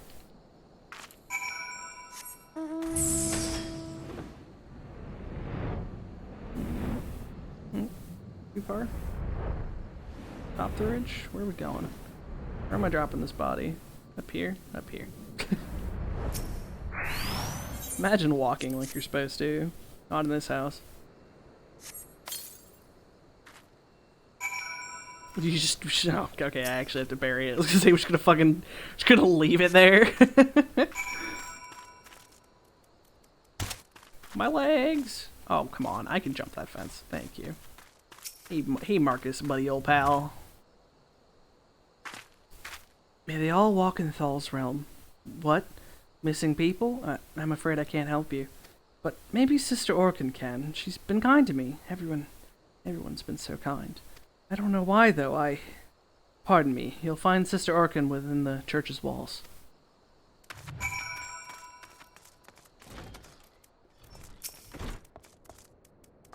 I hear you've done us the service of bearing a fallen soul. Please accept our gratitude and extend it to Isenberg when you see him next. You seek knowledge of missing Drybone inhabitants? It's true I am closer to the people than any other in the Order. I confide in them and they in me. When they wish to speak to their keeper, Thal, I am the medium through which they do so. Should I learn anything pertinent, I will be sure to share that information with you. I only wish Marcus could be more helpful in the matter. I pray he did nothing to offend. He saw terrible things during the calamity. His scars run deep. Indeed, he seems to prefer the company now of the dead over the living. While tragic, I fear such behavior ill befits the church. I received word not long ago that one of our recent visitors, a man called Thancred, I believe, took offense at his conduct and must have words with Marcus and soon. No, Marcus is just fine the way he is.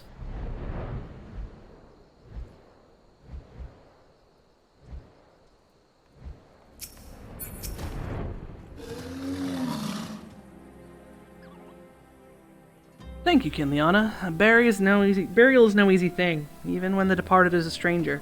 Were you able to learn aught of the missing common folk? You've been keeping yourself rather busy of late, haven't you, Kinliana? A pleasure, my dear Isambard. The name is Thancred, and I share a passion with you and our mutual friend here for learning what has become of these missing persons and why. I too spoke with Ungist, more times than I care to count. There seems to be some truth to this notion of the common folk speaking their secrets only to those in service of the gods.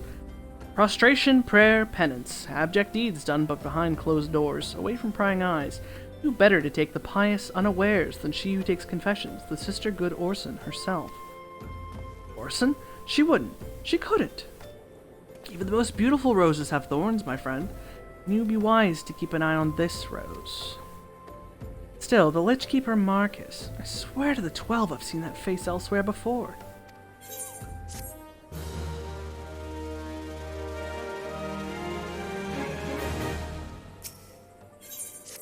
Sister Orson? Cannot be. Though she is wont to travel to the Golden Bazaar on her own, and it's not uncommon to see her speaking to the children, but no, it couldn't be she. Could it?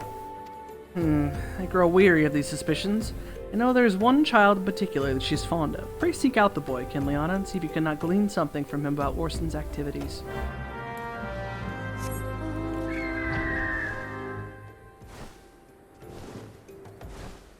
Oh, Golden Bazaar. To the bazaar. Away.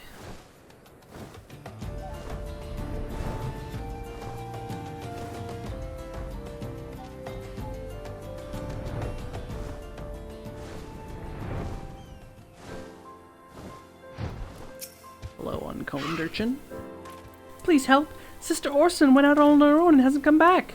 She always reads to me right here about Thal and the Order and the other side. I told her I lost my shiny thing, and she went out looking for it. What if the monsters outside heard her? Please find her.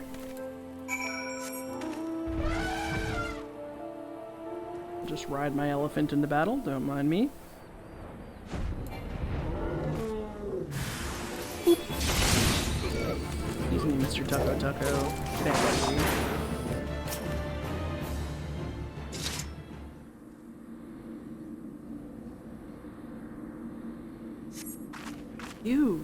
You were the one from the church. Thank goodness you arrived when you did. It seems my gratitude is yours yet again. You spoke with the child? Yes, well, I was able to find his lost trinket. It is a ring given to him by his mother before she passed. I will see it safely back to him.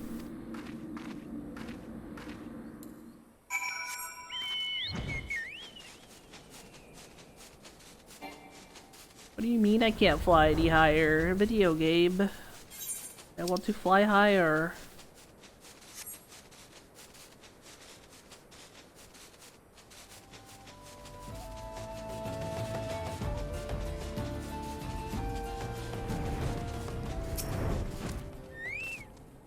Sister Orson was attacked outside the Golden Bazaar? God's forfend. I will secure a room at the inn for her should she require any rest. Searching for the mementos of orphans, and risking her own well-being in the doing, no less? Certainly not the dastardly deeds Thancred would have us believe.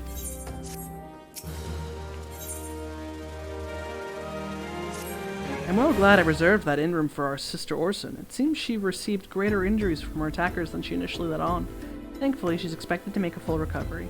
But now onto the matter at hand. Thancred came looking for you once more. He left word that he'll be awaiting at the Amalja encampment to the southeast. I pray the two of you are able to uncover some evidence regarding these disappearances.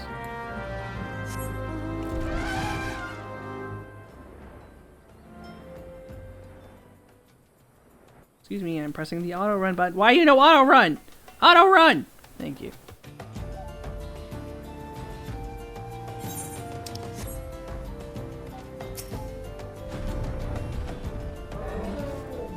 Ah, there you are, Kinliana. So good of you to come.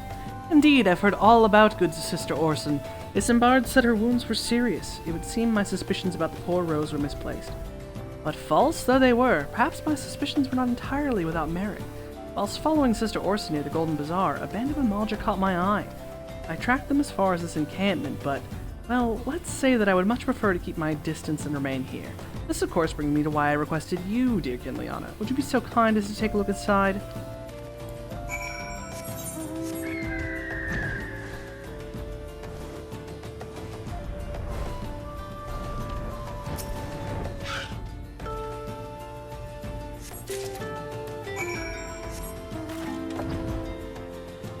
Me, lizard friends. I'm just gonna ride my flying chair out of your camp. Well, did anything tickle your fancy? This leaflet. See the wealth of Nal to the hands of your children. It looks to be some sort of assembly to provide the poor with work. The lettering, though, atrocious, is it not? And these bits about Nalthal seem somewhat less than studied. I find it hard to believe one among the Order penned this. Pray take this to the inn at Camp Drybone. Let's see what Sister Orson makes of it.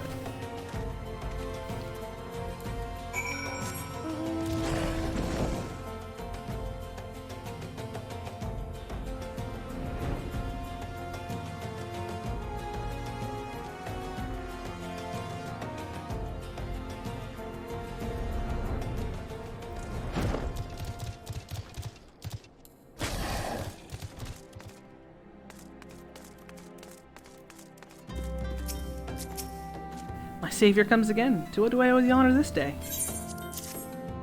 What is this? Blasphemous. These are not our teachings at all. This was not made by any true brother or sister of the Order. That, I can assure you. Come to think of it, weeks ago, the church was plagued by missing garments. Would someone be posing as a priest of the Order to deceive the people? The plot thickens, Kinliana. Our culprit pretends to be a priest to lend cadence to his deception. There is no doubt an irony in there somewhere. But as I suspect, we have a worthy adversary on our hands. I shall consider how best to handle this. For now, tell Isambard what we've learned. Nope, that's not what I thought.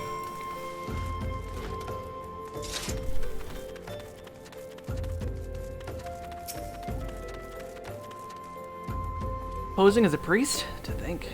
The troubling notions aside, it's gratifying to finally be able to move this investigation forward. Thank you once again, Kinliana. I shall keep my ears and eyes open, now more than ever.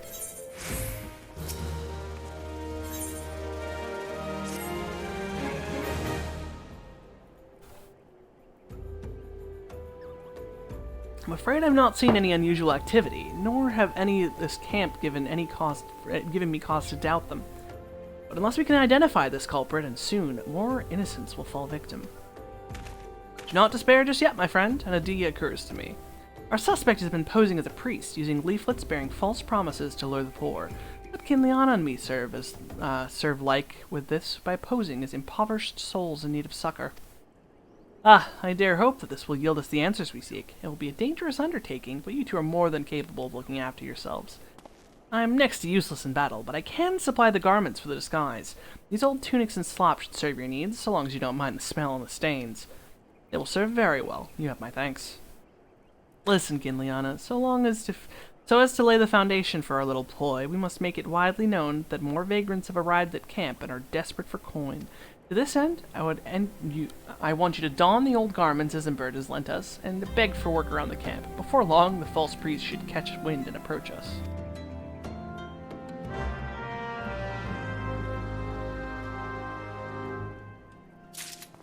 Alright, I've obtained a weathered shepherd's tunic and shepherd pants. Yes, look at me. It is I, impoverished soul. Don't mind the boots, or the gloves, or the crown, or the glowing sword. I've got dirty pants on, and therefore, I am a hooligan.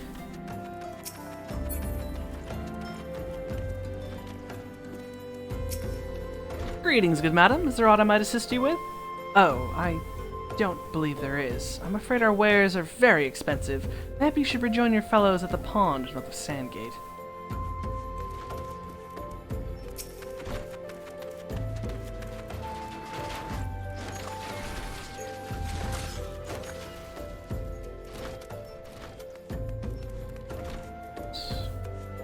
Must be up.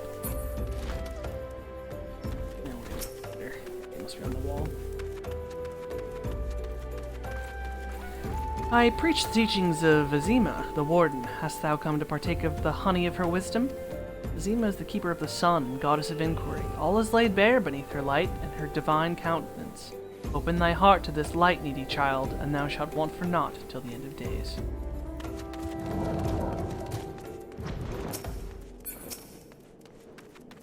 And you are?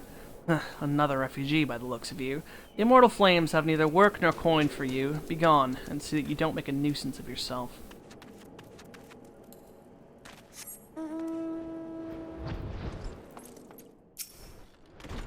Oh, and I was about to get to the good part. Looking for work, you say? Sorry, but we don't have any openings. Now get out of here so I can finish my story.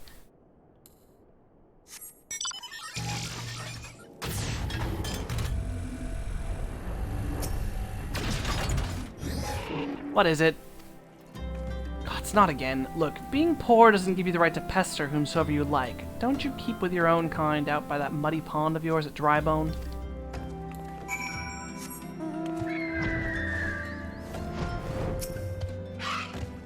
You have quite the knack for being a nuisance, Kinliana. The camp is abuzz with talk of newly arrived vagrants. And though we were unable to attract our wayward transgressor, we were able to learn that the poor have a commune by the pond north of Sandgate, to the east of here. The eyes of the authorities do not reach that place, rather ideal for spiriting away helpless souls. Let us go there and wait for the kindly priest to come and offer us aid and comfort. Needless to say, you'll need to remain in disguise.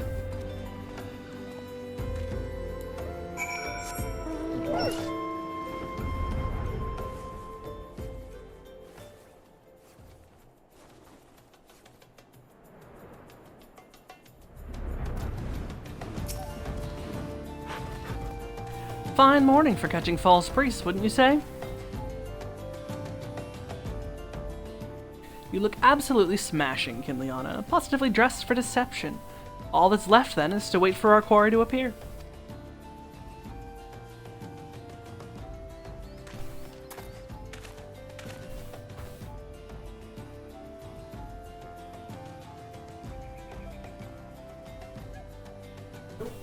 It's cold. When it comes on, it goes on up and down, but I've been a little chilly, yeah. Oh, you poor unfortunate souls. This is no way for men to live, no way at all. Who are you? What do you want? Be at ease, child. I mean you no harm. I'm a priest of the Order of Naldthal, and I come to offer you succor. This leaflet bears the teaching of Nald. Trust to them, and they will surely set you free from the shackles of penury.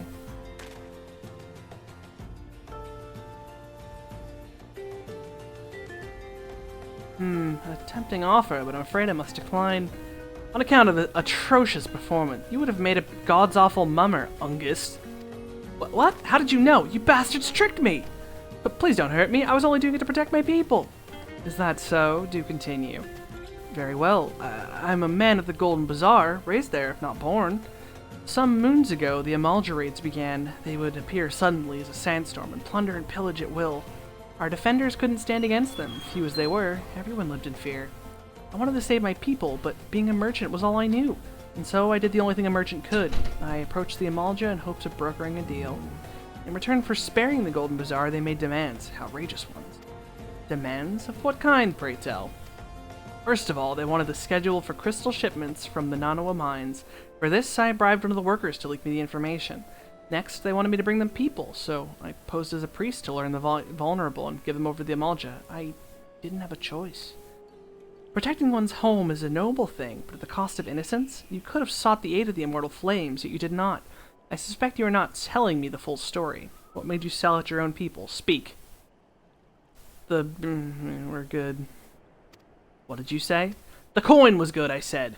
I could sell mole meat for a score of lifetimes and not even see a fraction of what the Amalja pay me. You sacrificed innocence, you could line your own pockets. Word failed to express the contempt I feel for you. Spare me your contempt. If you want to blame someone for the mess the world's in, then blame yourselves or the gods. Ugh, not you again. Were you the one leaking the Immortal Flame's patrol routes to the enemy as well? Spit it out. No, I know nothing about that, I swear it. At this stage, I'm rather disinclined to believe aught that leaves your mouth, but no matter, there'll be time enough to learn the truth. Kinliana, be a dear and take word of these developments to Minfilia, would you? I shall prize everything I can out of this filth. The abductees are still somewhere out there. Our foremost priority is to rescue them.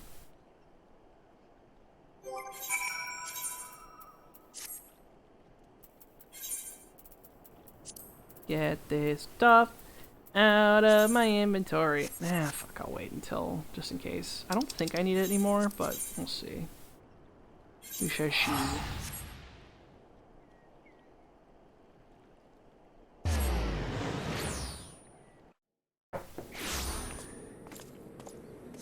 And now we are returning to the Waking Sands. Once more. Back again once again. Through the secret tunnel.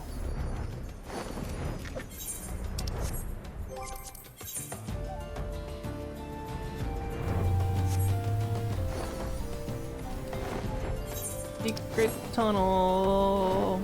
Secret tunnel.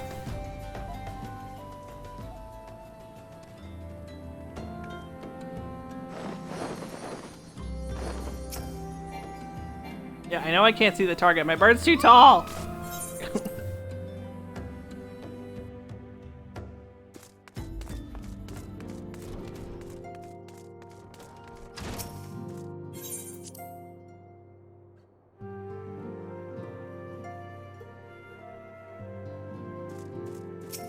Welcome back, Kidliana. I'm pleased that you and Thancred have been getting along.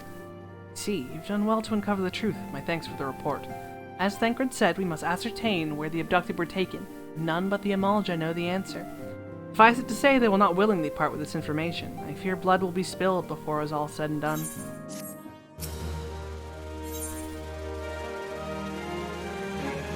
Though we seek a peaceful solution to the primal problem, we have need to be ready for our fight, for our cause. That you might take to the field suitably prepared, I would have you meet with a goblin acquaintance of mine. His name is Mutamix Bubblypots, and he's a scholar of no small repute. Mutamix is renowned for having introduced a revolutionary method of enhancing equipment in Eorzea. The knowledge of this method was once a closely guarded secret, but thanks to Mutamix and his students, it's now been disseminated to the great benefit of all the realm. It would serve you well to acquire an understanding of the process. For this purpose, I shall lend you a blade. Take it to Mutamix and bid him use it to demonstrate his craft to you. Mutamix is ever to be found at his camp in central Thanalan, a place known as the Bonfire. Look for the Pillar of Smoke, and the way will become clear.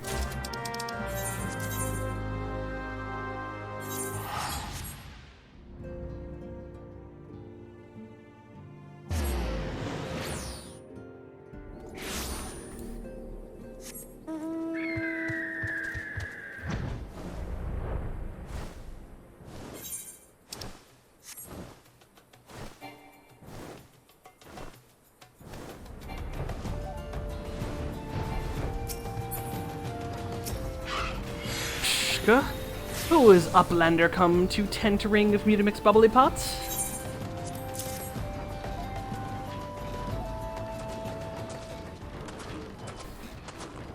Fighty Tool drinks in airy self.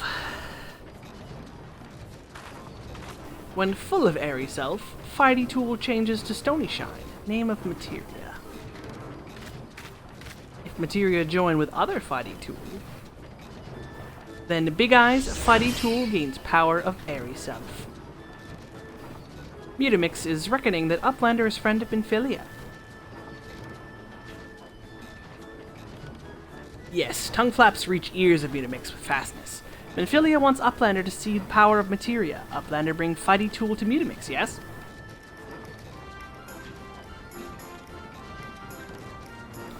Fighty Tool is unstrong as Eating Tool. Make a good teachy show of power of materia.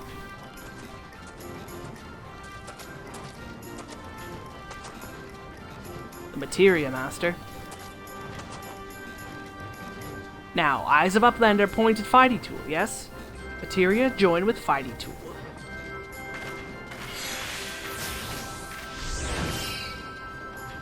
Fighty Tool gains powers of materia. Fighty Tool Reborn. Here, Uplander, take Fighty Tool to Minfilia. Materia, strictly speaking, is a kind of crystal. It is created by drawing out the etheric constituents from a piece of equipment and then crystallizing them. Not just any old equipment will serve, mind you. It has to have sufficient spirit bond. That means that being a measure of how fully an item has been imbued with its owner's spirit. When you attach a piece of materia to gear, you imbue the host item with its power. That's how Master Mutamix turned that dagger of yours from summit that would have struggled to cut a stake into a weapon worth wielding. Uplander wishes to be joiner of materia, then Uplander best fill Braincase with knowings of crafty making. With knowings of crafty making, Uplander can become joiner of materia. If Uplander wants Braincase to rattle with knowings of materia, Uplander better best trade tongue flax with learning ones of Mutamix.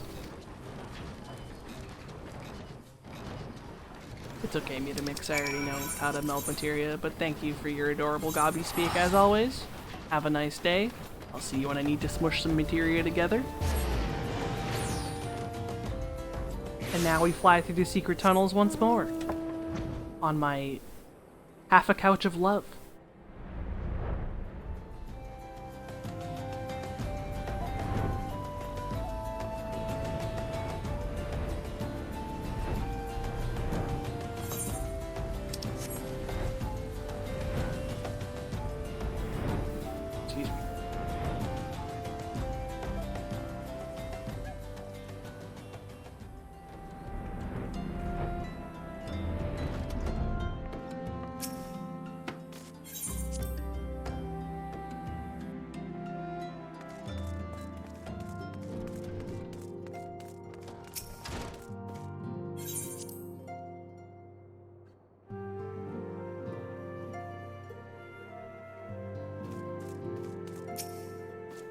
Welcome back, Kinliana. I trust your visit to the bonfire proved fruitful? Ah, what a remarkable difference a single piece of materia can make. Granted, the skills needed to manipulate the substance are not easily acquired, but one need only look upon the results to realize such efforts are worthwhile. As I'm sure you're aware, the quality of one's equipment can be the difference between victory and defeat. Materia may well give you an edge you need, Kinliana, so make it your ally. Now, it's time as we discussed the matter of your next mission. Pray speak with me when you're ready to begin.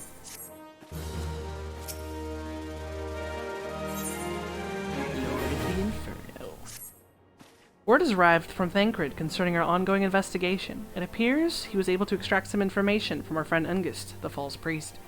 He revealed that he is due to meet with the Amalja to discuss their dealings. The Immortal Flames believe that the meeting will present an ideal opportunity to ambush and capture the Amalja responsible for the abductions. They mean to have Ungist attend as planned. As the Amalja are anticipated to offer fierce resistance, the Immortal Flames have requested our support. I would have you provide it to them, Kinliana. Thancred is presently attended to another matter, but will join you as soon as he is able. Until such time as he does, you will be the Scion's sole representative on the ground. Before he left, he bade me tell you to save some for him. Such is his confidence in you, a confidence I share. When you have made ready, pray take yourself to Camp Drybone and report to the Flame Sergeant leading the mission. May you walk in the light of the crystal. I'm trying to debate if I want to do the trials with 8 people, or just beat the shit out of it myself, because I want to watch the cutscenes leading into the trial, which I don't want to make 7 other people have to wait for that, because in ARR, they're fucking long.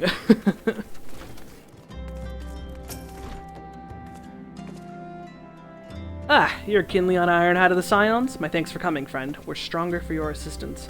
Allow me to brief you on our mission. Our objective is to capture Amalja and prize from them the whereabouts of the abductees.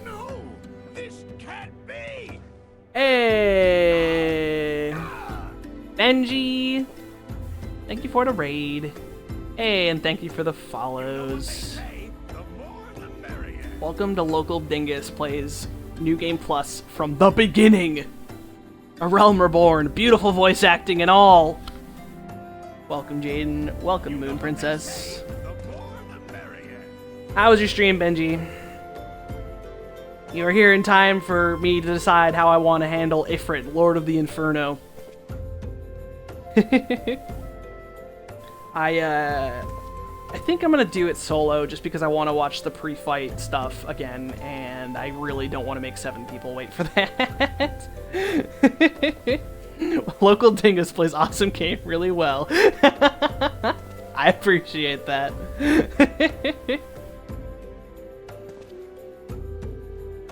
Got to the Spear Pillar? Hell yeah. I haven't played Pokemon in like a week.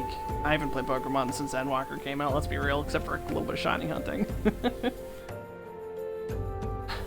Allow me to brief you on our mission. Our objective is to capture Amalja and prize from them the whereabouts of the abductees. The Lizardmen aren't aware that their man Ungist has been exposed, and they come to the rendezvous point to meet the traitor. We'll spring the trap. Owing to the clandestine nature of the mission, we can deploy only a small contingent. Every member must count, and so we have requested the aid of the Scions. The rendezvous will take place at the Invisible City. Please make your way there and lie in wait. We stand to learn much and more of the Amalja's plot in the mission. If the mission succeeds, Kinliana, let's make sure it does. Yeah, I think I was doing some shiny hunting while in the login queues, I will admit that. Yeah, this right here is my baby adventure, obviously not covered in giant shiny armor with the crown and glowing weapons. I promise I'm level 20, I'm not level 90, and I don't one-shot most of the things I attack. I don't know what you're talking about. That all sounds like crazy talk.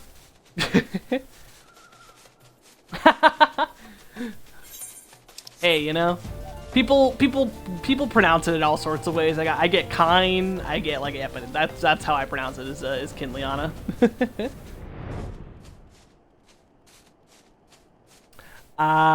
Yeah. Yeah, that's fair, Moon Princess. The story's fucking super good, though be warned that obviously I'm playing the story and reading the lines, so if you want to experience it for yourself, it's gonna be massively spoiled, but...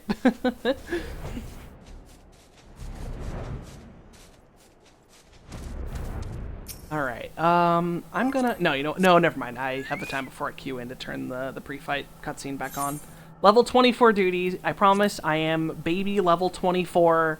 I mean, it does sync me down, at least. You can't do the duties unsynced, because that would be kind of funny. Ungist.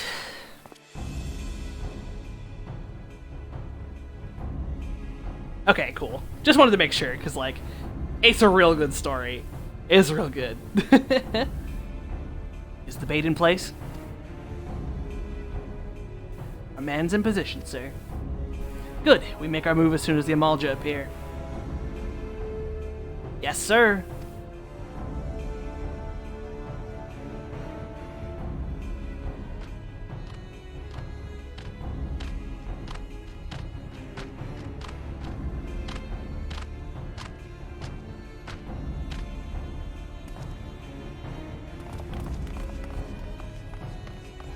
Whoa! What's the meaning of this? Wait, something's amiss.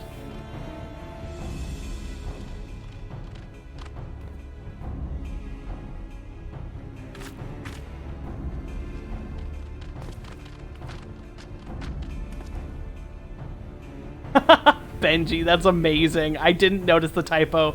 I did see that, but I didn't notice the typo.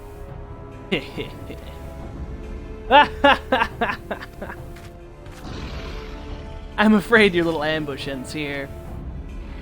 I eluded the immortal flamescotches for moons before finally getting caught. Did you not wonder how I managed it? It was almost as if someone was feeding him information from the inside. Aye, your every movement was known to me ahead of time. Now, as much as I'd love to chat a while, I have appointments to keep. They're all yours.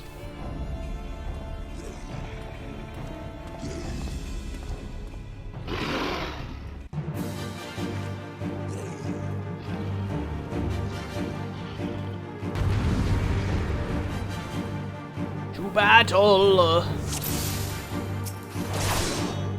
Oh, dude, I have AoE skills that I didn't have back then. Beyblade!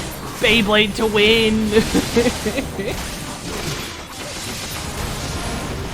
Thank you. I have never been able to... Many people do many Fantasias.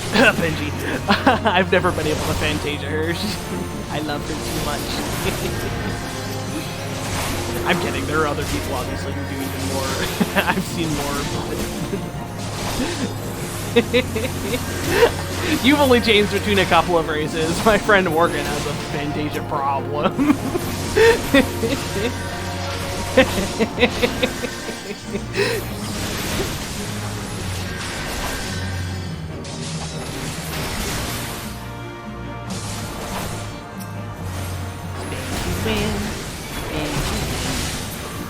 I'm a Beyblade, spin to win.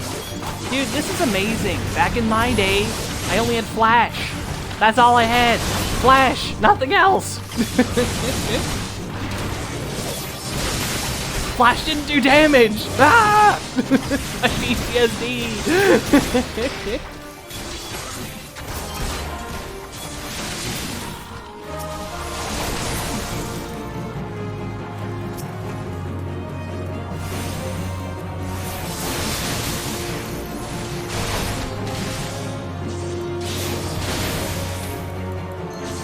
Man, imagine only having 2 buttons to press. Couldn't be level 24. It did blind them, it did. That was how, you basically, to hold your aggro, you ran into a bunch of enemies, you hit flash twice, and you did it. That's your aggro. Oh, that old rampart symbol. Oh no, we're surrounded. Oh no.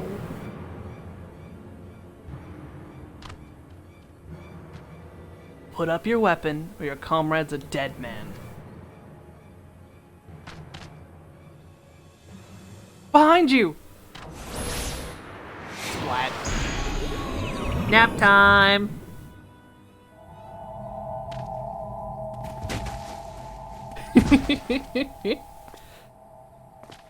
Bring her. The rest of you, march. Look, this level 24 gladiator is secretly a god. They just don't know it yet.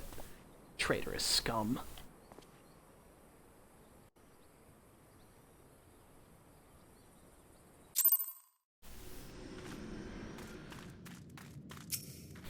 Fear the Amalja mean to give us to their god as an offering. If I must die, then let me die a soldier's death with steel in hand.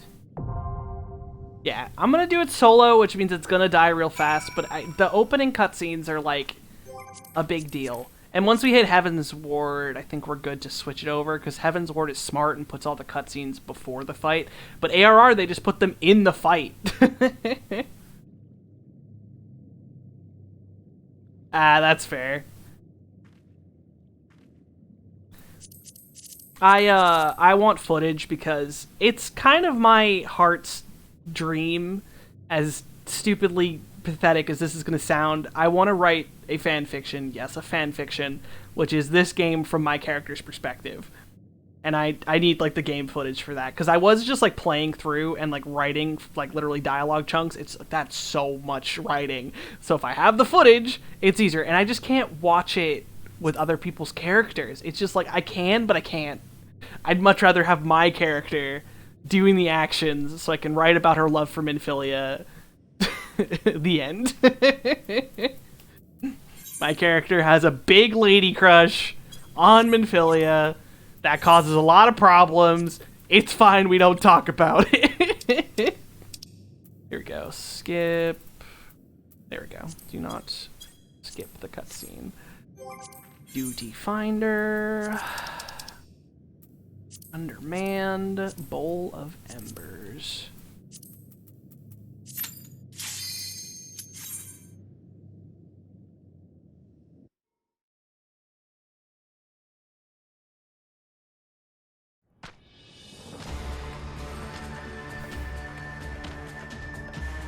Lord of the Inferno, hearken to our plea.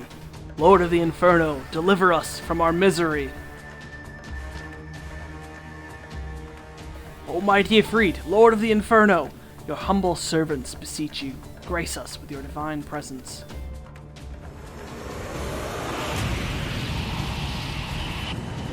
Yeah, my Dragoon ult is in Shadowbringers.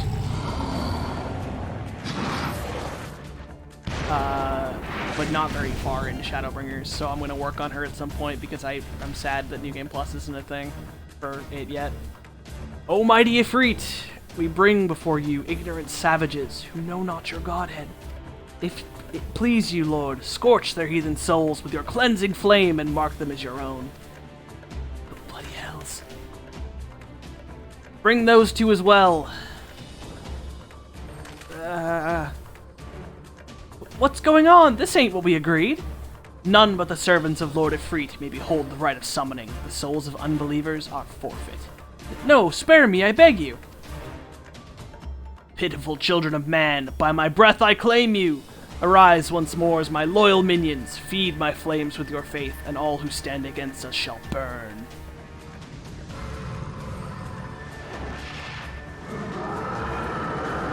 No you.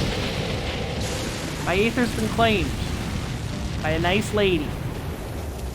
Almighty Ifrit, my one true god.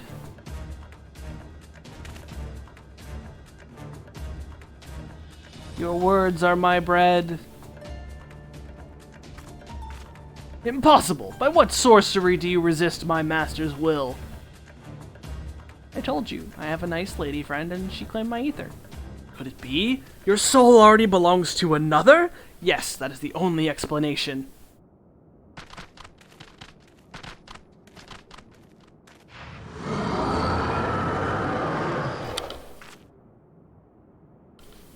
Forsooth, thy frail mortal frame could serve as vessel to the blessing but one. Yet I smell not the taint of another upon thee. The truth of thine allegiance waxeth clear. Thou art the godless blessed's number. The paragons warned of thine abhorrent kind. Thine existence is not to be suffered. Yeah, and like the whole time this cutscene's going on, your other teammates are just fucking sitting there waiting for you to finish. So it's like, I feel really bad doing that. Look at that, 276,000 HP. Let's go. I win. Oh, it's so unsatisfying, but it's okay.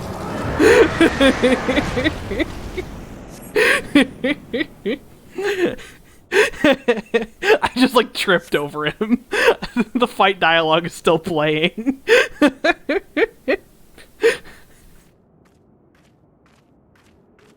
Okay, the lighting there though do be pretty cool. The blue on my armor. I don't know what's going on with that, but I dig it.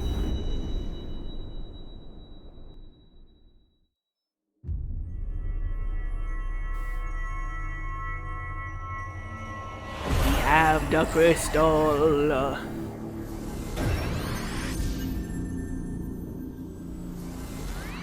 Glit told me you guys are in it. Have fun.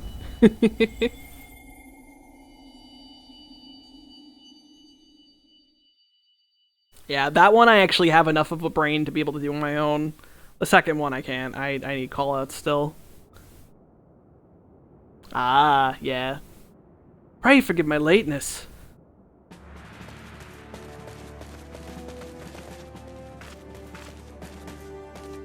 I was delayed by a congregation of Amalja zealots. I swear, each seemed more evangelical than the last. Persistent lot.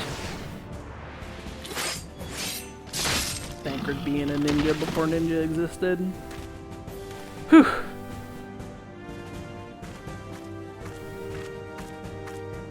I see the Bloodsworn wasted no time extracting the captives. No less than I'd expect from the Flame General's handpicked men.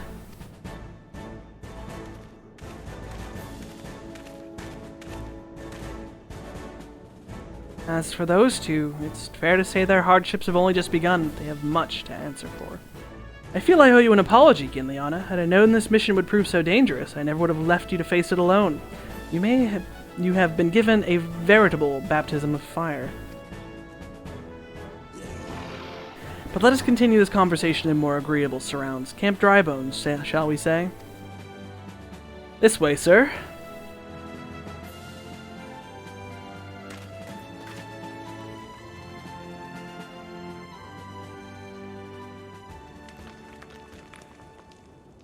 So that was the mighty Ifrit. Stib, it's your favorite character, Nero Telskeva. And what disappointment he was. The readings are nowhere near what I anticipated, even taking Uldan interference into account. You should know better than to rely upon 5-year-old data left by the 7th Legion. Nor can we expect any form of support from the motherland, given the troubles at court. We have only ourselves to rely upon. Ever the pessimist, my dear Livia. Promise me you'll never change. We've wasted enough time here. That meter of yours is too old to give any reading worth a damn.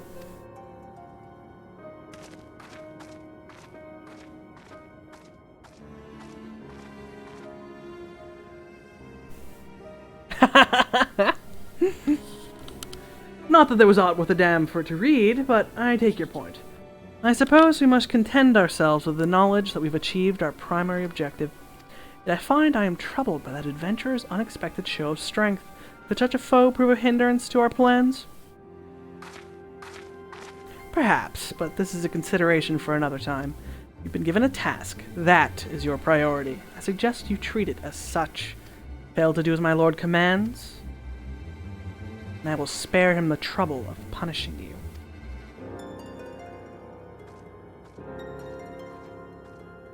With allies like that, beware a woman in love. I shall need to be on my best behavior. Oh, you don't even know the half of it, Nero. You don't even know the half of it. She's crazy. Cray. I did it. 7-second fight. We're gaming. Alright, let's turn off the... No, was it character? Yeah, it was the character. Doop-doo.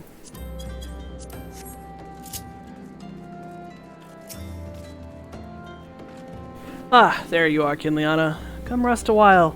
You will have no better opportunity. After witnessing their god's ignominious defeat, the Amalja will be less inclined to risk our wrath, for a time at least. Now, where were we? Ah, yes, I was in the process of apologizing. I do hope you can forgive me. I arrived too late to be of any use, to you or the abductees. They may be whole of body, but the same cannot be said of their minds. For once a man is tempered. Ah, but it ill suits me to dwell on the negatives. Amidst all your misfortunes, there's still reason to rejoice. Ifrit is slain, and by your hand, no less. That is the deed of no ordinary individual, Kinliana. Not that I ever thought you were ordinary. On the contrary, I have long suspected that you have the potential to shape the fate of this realm. What can I say? My fine eye for talent remains undimmed. Minfilia will be proud beyond all reckoning when she hears of your deeds. I trust you shan't object to my bearing the tidings to her. That way I can claim to have contributed something to this mission. You, meanwhile, have earned yourself a rest. Take some time to relax, and return to the Waking Sands when you're good and ready. We can discuss matters of more detail then. Just don't take too long, will you? The realm's problems won't solve themselves.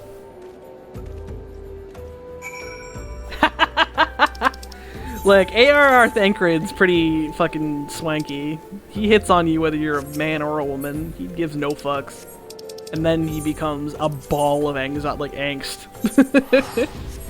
Then Heavensward happens, and he's okay at Heavensward. Then he fucking loses an eye and just turns into a goddamn anger pirate.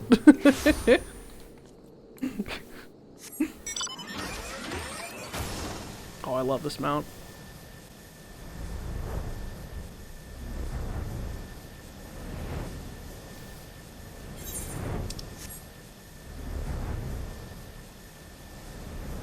I just love the transition from ground to air.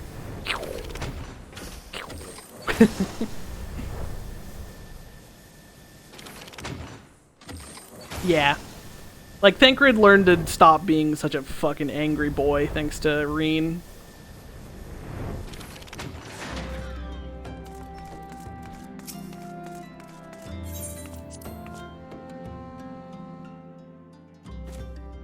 But he's also, like, grown up a bunch. 9 years have passed between ARR and Endwalker, more or less. I may or may not know that because I was looking at the age of the Levier twins for no real reason. You know, it doesn't matter. Alisaie's 25 now. It's fine. She's not 16 years old anymore. That's all that matters.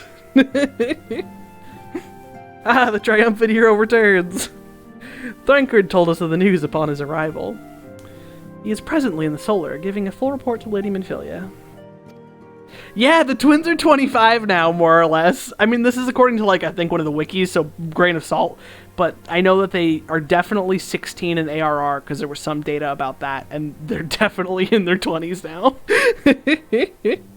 Dude, Alisaie is the one to fix my wounded Warrior of Light's heart. Because, let me tell you, when your character falls in love with a character who may or may not come and go many times, it kind of ruins her life. You should join them at once. Lady Minfilia is most eager to see you. Kin may love Minfilia. That doesn't go well for Kin. My late rival nearly lost Kinliana her life. I wasn't there when the Amalja took her prisoner. I wasn't there when they served her to Ifrit. Yes, by some miracle she survived, but that does not excuse the fact that she should have never had to face such dangers alone. I failed her utterly, just as I'm failing you all. What's done is done, Thancred. You can ill blame yourself for every...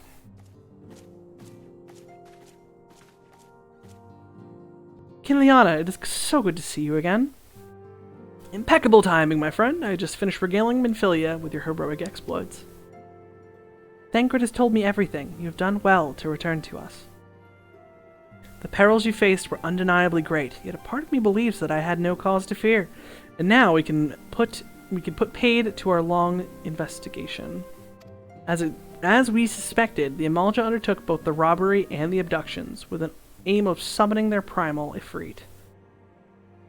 Nor is this tale limited to Ul'dah. Similar incidents have been rife in both Limsel, Minsa, and Gridania of late.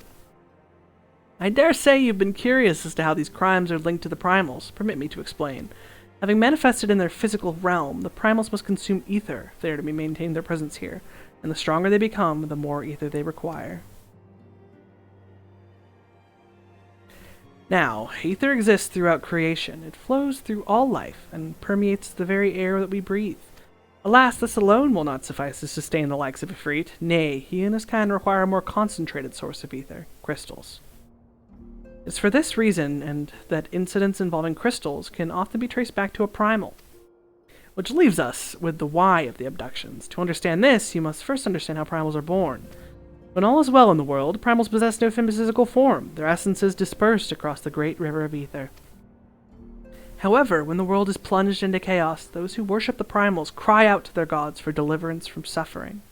Their cries serve as a beacon towards which a primal's essence is irresistibly drawn. It is this coming together, or etheric coalescence, which grants the being physical form. Once born, a primal gains strength from its followers' worship. The more numerous and fervent they are, the more powerful their god becomes. But the primals are seldom satisfied with such reverence as their adherents freely give, and in order to gain more power, they do not scruple to create followers. They do this by tempering mortals, a process to which you yourself were subjected. Yet, even as Ifrit took your comrades in his thrall, you alone remain unaffected. This is thanks to the power you possess, the Echo. We do not know the why of it, but those blessed with the Echo are immune to primal influence. It is as though a greater power protects us. When first you came to us, I told you that the Echo would be instrumental in dealing with the primal threat. I trust you now begin to see why. The recent incidents all share a common trait: meticulous planning. Such elaborate designs are a new development, and one which fills me with an unshakable sense of foreboding. While I share your concern, my presiding feeling is one of relief at your safe return. The immortal flames assured me that we'll deal with the aftermath, so you need not concern yourself with that. We may rest easy for a time. I suggest you take full advantage of the respite, Kinliana. You may be sure it won't last long. Once the people learn the identity of the hero who fell Ifrit, I fear you will have nary a moment to yourself.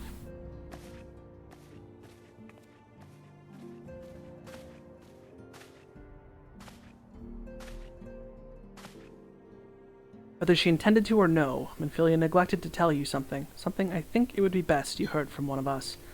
It concerns the tempered abductees that were rescued. I'm sorry to report that they are to be put to death, the flames with whom you were imprisoned included. Needless to say, this information must not be made known to the public.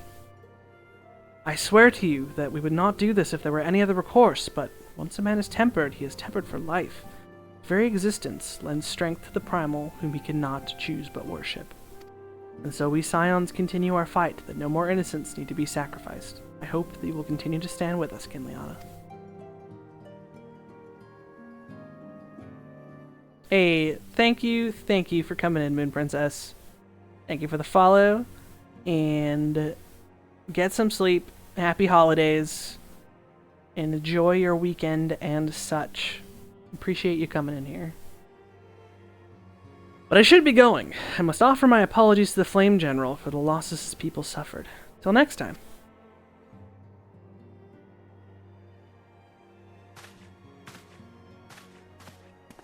I'm just pumped I don't have work tomorrow. I forgot until like halfway through today. Gods forgive me. How many more lives? Louisoix would never have allowed this to happen. I have to do better. I have to be stronger. Oh, Thancred, you got 2 years or 2 expansions before you're going to be edgy. Calm yourself. You're going to have a really bad time at the end of this one, but, you know, that's not important. We don't talk about that.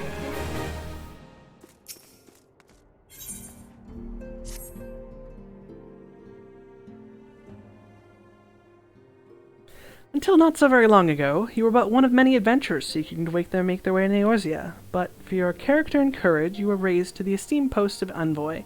Thereafter, you traveled the realm, aiding those in need without thought or reward, confirming to Thancred the Scions would benefit from your aid, and no sooner had you joined than you personally bested the primal Ifrit. You've achieved a great deal in a short time, and won fame in doing so. Alas, fame does not come without a price, as you will soon discover.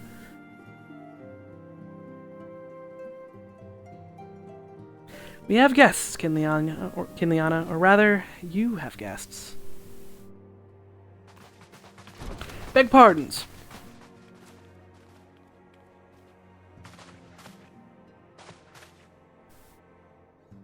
Lady Minfilia, radiant as always.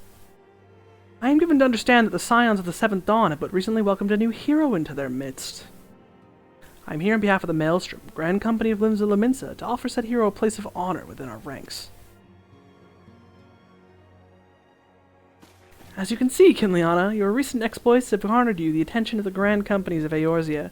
Each organization would have Ifrit's Bane for its own. To this end, all three have sent offers to court you. They would not ordinarily go to such lengths to enlist a new recruit. That they have is evidence of their high regard for you. I find myself wondering how word of Kinliana's deeds spread so quickly, that the immortal flame should know of her triumphs as to be expected. What of the other Grand Companies? Yeep! Your reputation precedes you, Mistress Ironhide. 'Tis no ordinary woman who can face a primal and emerge the victor. The Order of the Twin Adder has need of valiant women such as you. Join your strength to ours, friend, and together let us ensure that peace ever reigns over the Twelveswood. What a pleasure it is to finally meet you, Mistress Ironhide. My comrades speak of you with most glowing terms. Why, even before you aided us against the Amalja and their dread primal, you were already a respected name in Ul'dah. Our people know you and love you well. A woman of your talent belongs with the immortal flames. Join your strength to ours, friend, and together let us secure a prosperous future for Ul'dah. The Admiral was not exaggerating when she said that I had to look at the hero. Full often does she speak of you, friend. It's only natural that you should want you for the Maelstrom. Join your strength to ours, and together let us see the grand vessel of Limbs of Laminsa to the shores of glory.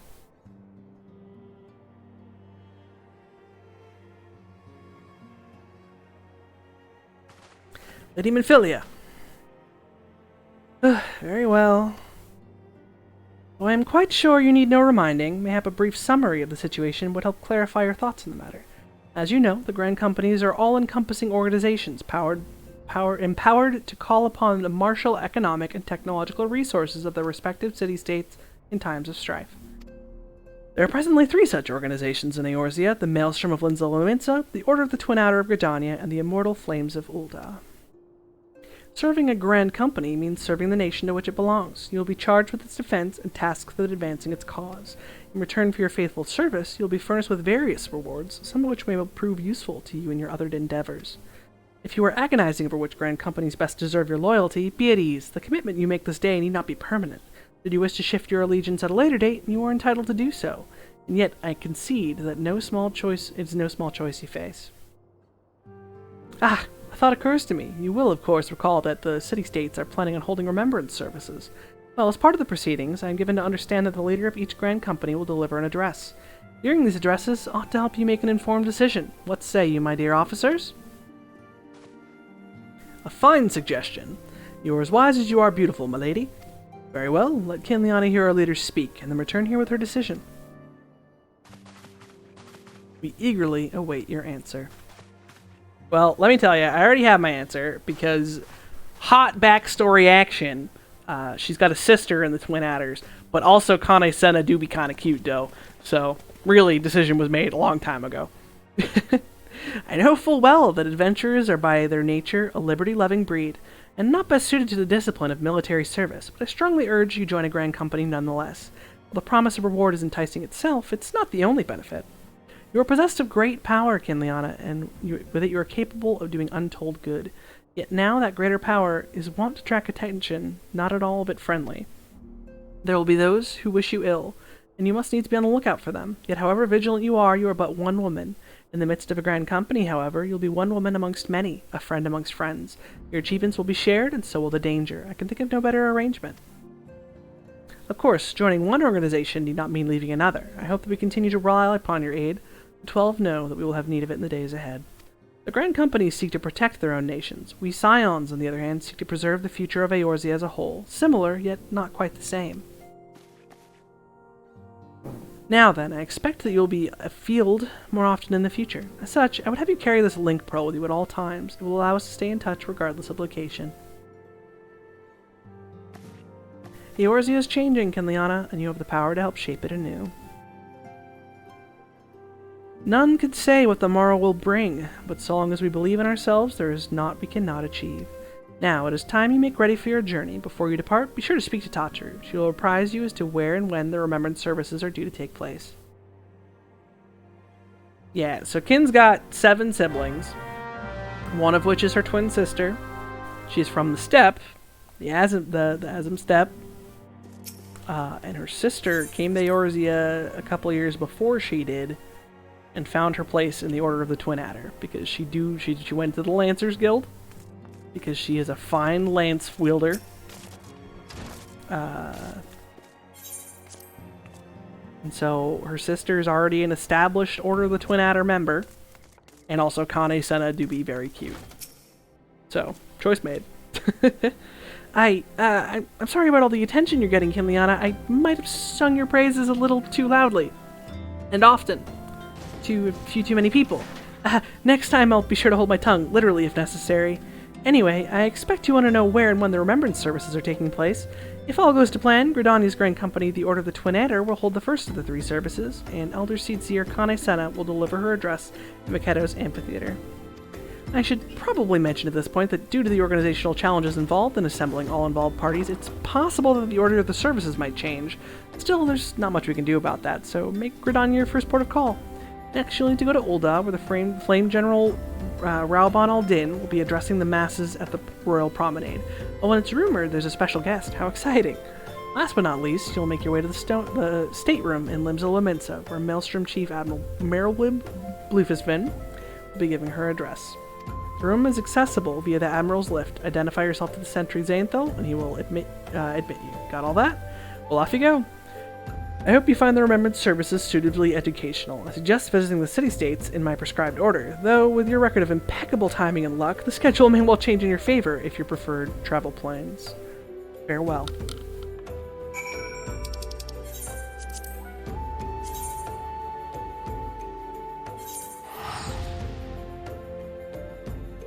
My voice do be kind of going a little bit though, but it's only 11 o'clock. I'm not ready to surrender. Never give in, never surrender. Alright, Makedo's amphitheater.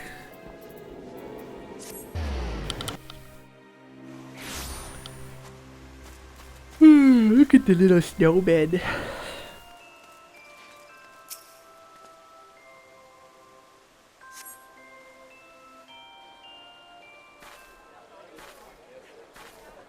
I lost my son to the calamity. The 3 Seedseers are all together. Some say you couldn't take a step without stumbling over a body.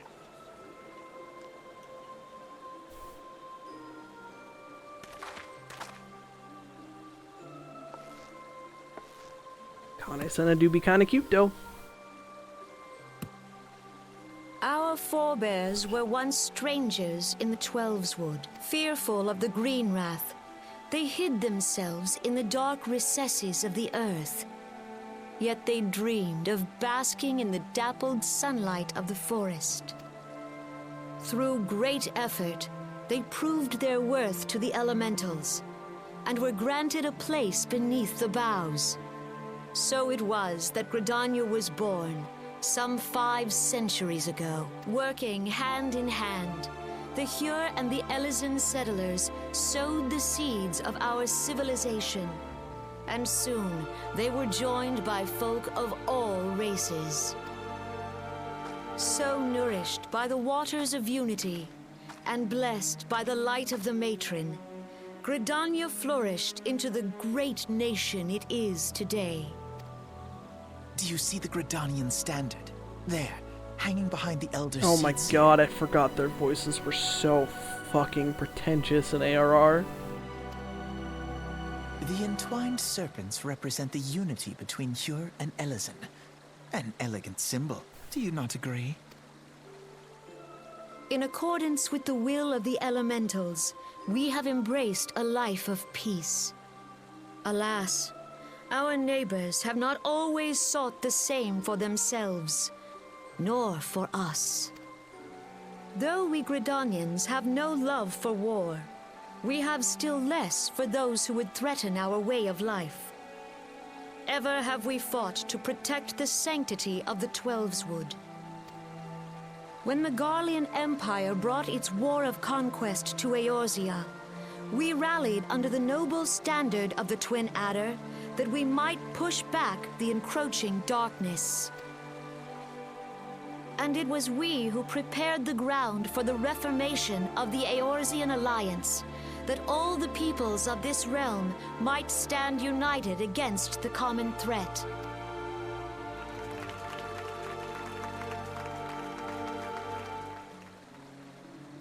"5 years ago, the Alliance met the armies of the Empire upon the fields of Cartano. It would prove the bloodiest battle in recent memory. Countless Gridanian lives were lost. As Supreme Commander of the Order of the Twin Adder, ever shall I bear the weight of our people's sacrifice. Alas, their loss was not the only tragedy to befall us that day, for soon came the calamity.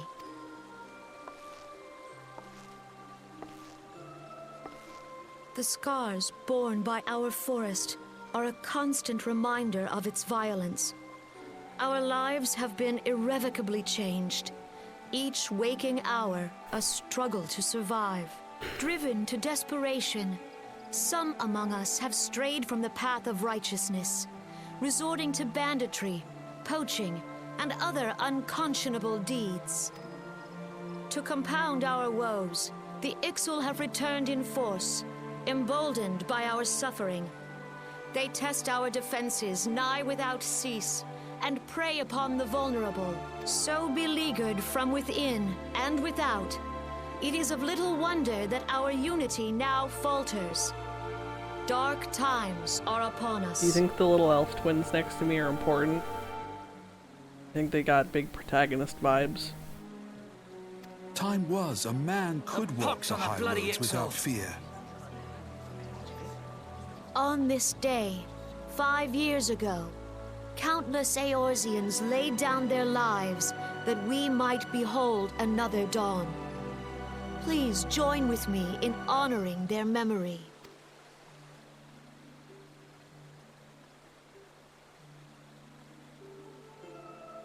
And how do you propose to honor the memory of those you cannot remember, pray tell? Her voice isn't bad. Alphanos, though, is fucking god.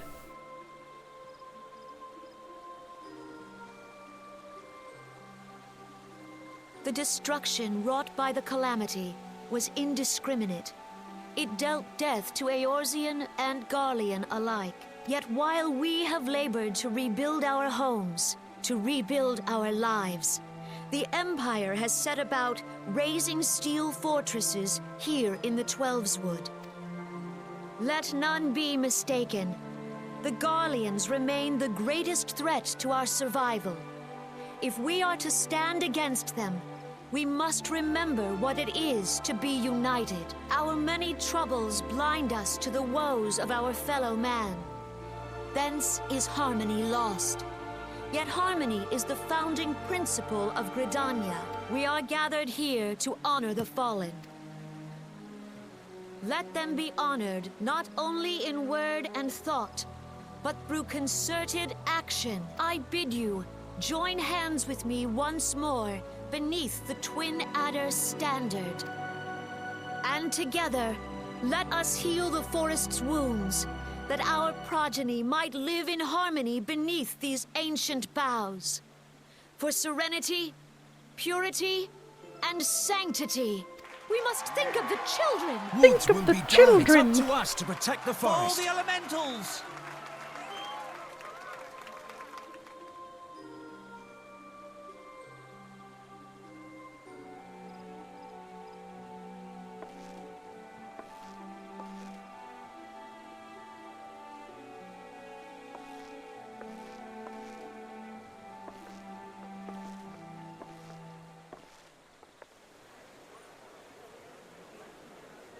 Hey, they're obviously not important twins. How's it going?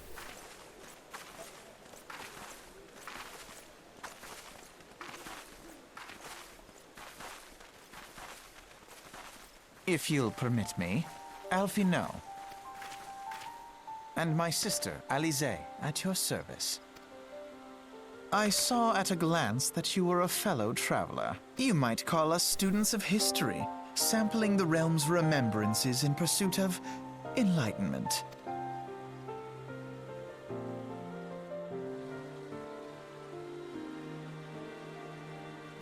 Gridanians are unfortunate enough to have to contend with two beast tribes.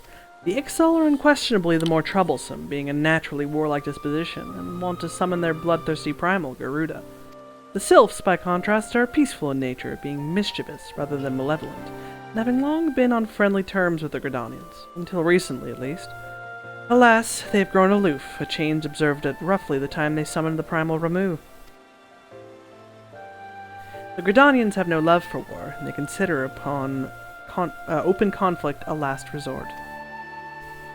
Though they clash with the Ixal ever more regularly, you may be assured that they do not do so in self-defense.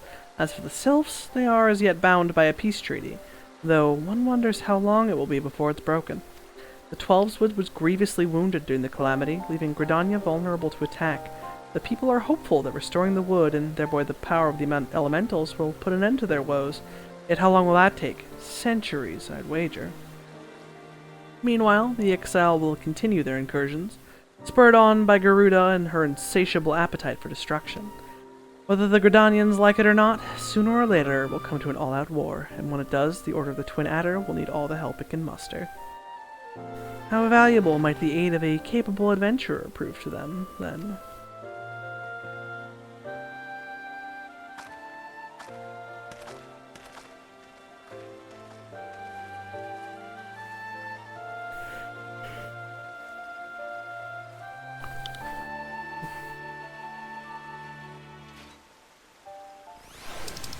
Hey, see you at the next ceremony, guys.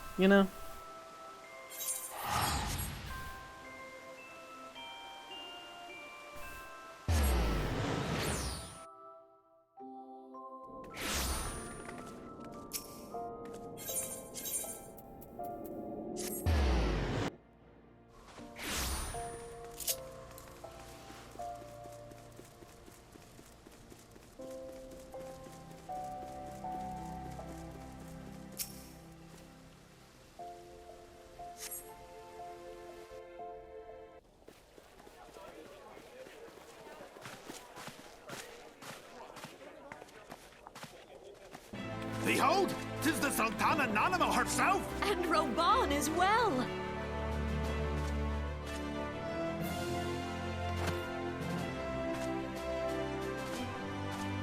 Hark you, souls of flame, drawn to the bosom of the desert, where the fire burns brightest and shall rage forevermore.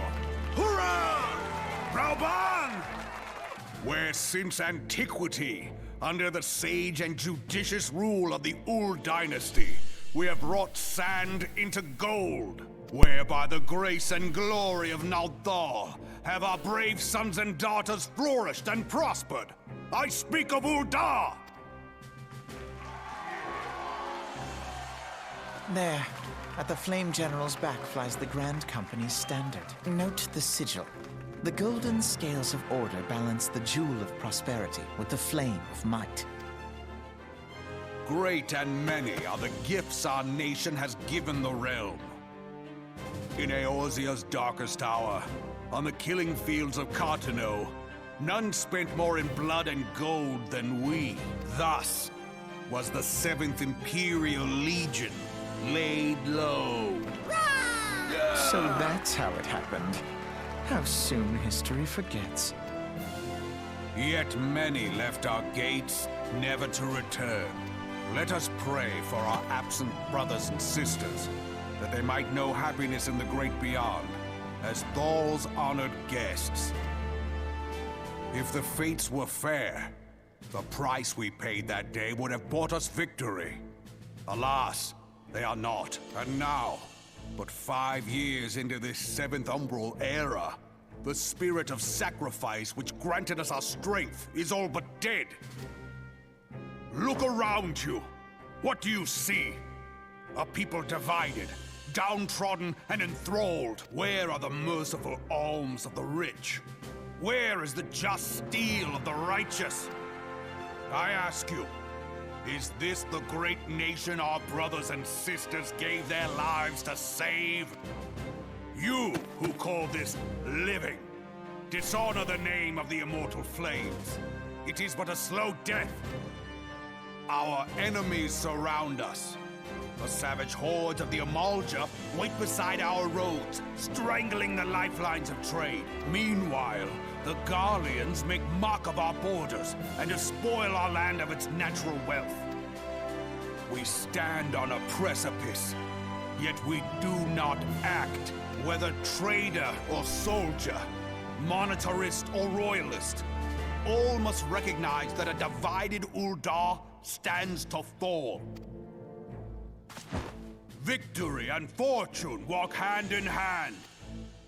Ye who seek glory and wealth, look not to what little you can snatch from your neighbor, but to the boundless wealth of the world beyond. Now is the time to unite. Now is the time to ride forth. In the name of the Sultana, I beseech you, line not your own coffers, but those of the immortal flames. Seek not to prosper from Ul'dah, but to restore her to prosperity. As the realm prospers, so shall Ul'dah. As Ul'dah prospers, so shall her people. Ya for Ul'dah! Together we are one.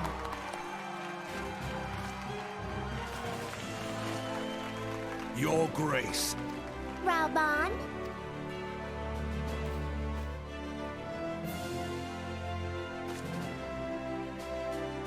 People of Ul'dah, I, Nanamo, 17th in the line of Ul, address you.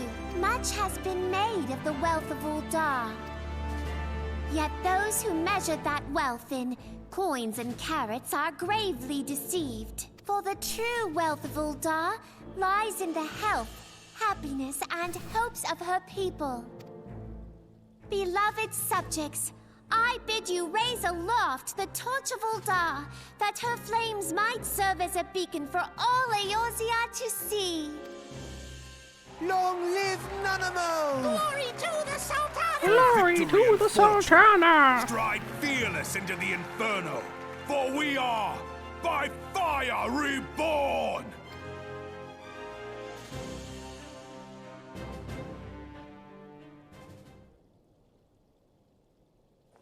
Forsooth! The time is now! I believe To battle! You again.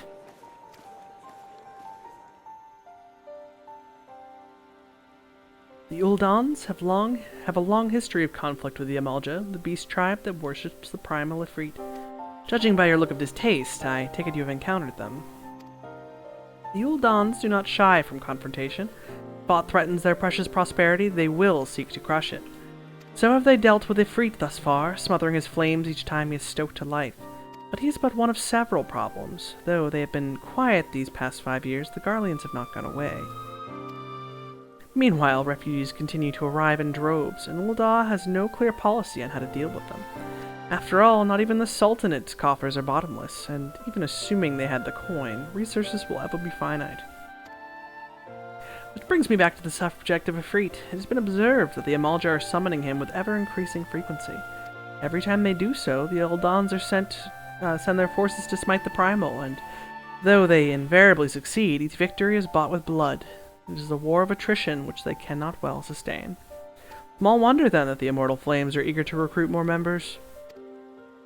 At such a desperate hour, an adventure of your experience would be a most welcome addition to their ranks. For their sake, I hope the Flame General's words struck a chord with you.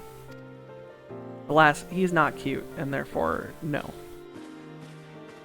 Only cute people know how to strike a chord with Kinleon Ironhide.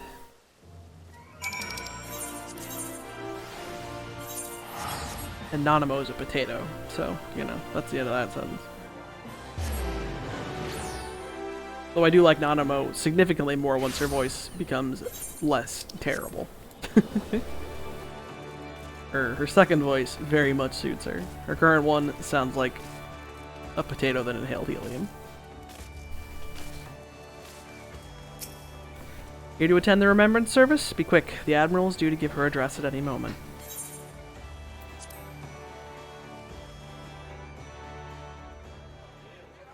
The Garleans are another matter altogether. So much for our alliance. It's sunk beyond the seabed.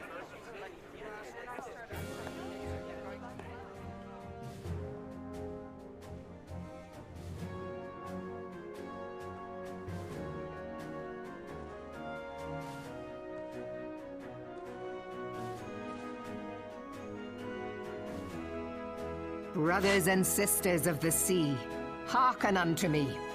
Look upon this, our mighty crimson standard, and tell me your hearts do not swell with pride. 700 summers have come and gone since our forefathers first ran aground in this fertile bay. In that time, guided by the Mother of Oceans, Limsa Lominsa has grown from humble fishing village to uncontested ruler of the 5 seas and beyond.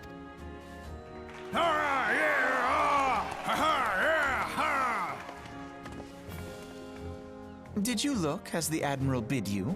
It is a rather stirring standard, I must say. The crimson field is meant to signify the blood of fallen crewmates, while the black longship represents a pirate vessel. When the Gallian Empire marched upon Eorzea, we assembled beneath the Maelstrom standard, and our grand company was reborn. All answered the call, from the Knights of the Barracuda to Hilthier's bloody executioners. And together, we met our would-be conquerors upon the field of Cartano. That day, the world bore witness to the united strength of Limsa Lominsa. I swear to you, no army ever fought harder or with more courage, yet many of ours did not survive. Join me now in remembering those who fought in the name of freedom and fell. May their souls be returned to the sea.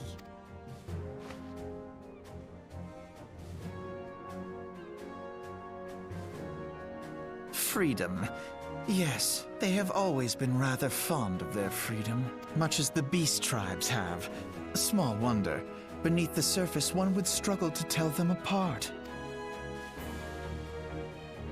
It has been 5 long years since the calamity struck. 5 long years of tireless rebuilding. Yet still the wounds of the calamity fester and weep. But when I stand atop the mizzenmast and gaze out upon our battered and broken vessel, I see an undying spirit. Did we not build all this from the wreck of the Galadian all those centuries ago? Shall we not do so again? Yet there are those who would see this ship of ours sink beneath the waves of the restless Rotano. The Sahagin creep ashore seeking blood for their accursed god. Those fishback The Sahagin have risen? While the mines of Ogomoro spew forth kobolds who push ever south, despoiling our lands as they go. These savage beast tribes will be the first waves to crash against our creaking hull. And behind them swells the grim tide of the Gallian Empire. Even now, the Curs fly their flags within our borders. Doubt not, but that they will be upon us ere long. We are well nigh surrounded. Yet there are those among us who would rather turn their swords against their crewmates than our cannons against our foes. How can we hope to repel our many enemies when mutiny breeds below deck? There is but one course left to us, one bearing that will bring us victory over the beast hordes and the Empire both, and see this ship safe to port. We must mend the rift the calamity has reopened twixt pirate and maelstrom, and stand fast with our adventurer brothers against the coming tempest. Mark ye well, a crew without unity is no crew at all. 'Tis but a mass of drowned men. To me, then, brothers and sisters of the sea, gather beneath the undying crimson standard, and pledge me your strength, your skill, your wisdom. And with the guidance of the navigator, this great vessel of ours shall ride the waves, till sea swallows all. Long live the Admiral! Admiral Melvin! Gather the lads! Oh, where's me cutlass? Where's me cutlass? I'll follow ye to the 7 hells, Admiral!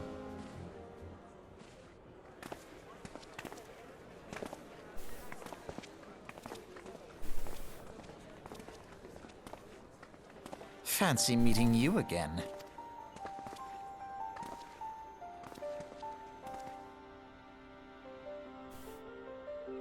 As the Admiral mentioned in her address, Limsa is plagued by 2 beast tribes. The first are the fish-like Sahagin, worshippers of the primal Leviathan.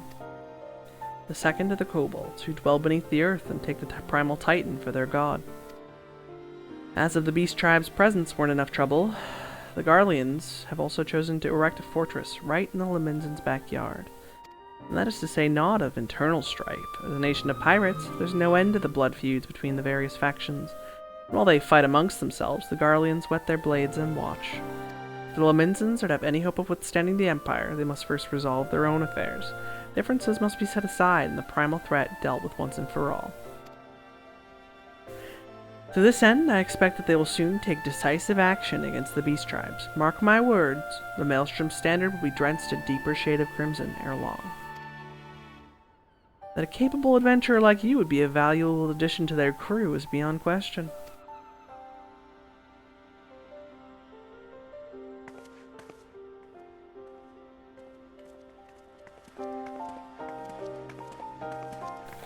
Alice has nothing to say to me. Okay, she's about to fuck off until an expansion and a half from now. Kinliana, this is Minfilia. You are well, I hope. Would I be correct in thinking that the final remembrance service is now concluded? A moment ago, you say? What a coincidence.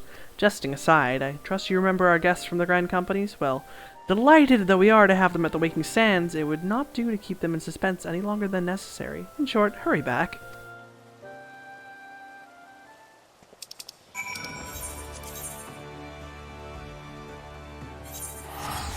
I will probably call it once I pick my Grand Company and settle through whatever scenes and stuff happen, mostly because my throat's gonna implode upon itself.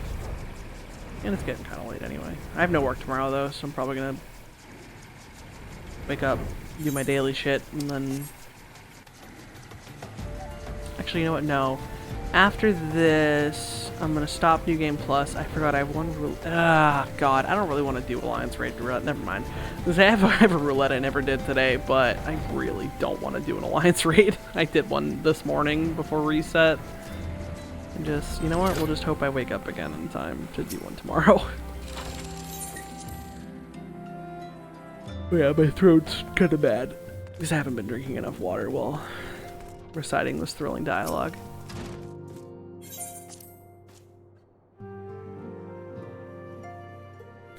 Hello, my lovely Grand Company friends. Welcome back, Kinliana. Were the Grand Company's leader's words as illuminating as you had hoped? Aye, each nation is beset with problems. I trust you see now why your services are in such demand. Would that there were more of you, Kinliana. But you must be tired from your journey. Why don't you rest a while and take a moment to reflect on your decision? Once your mind is made up, pray give the Grand Company officers your answer.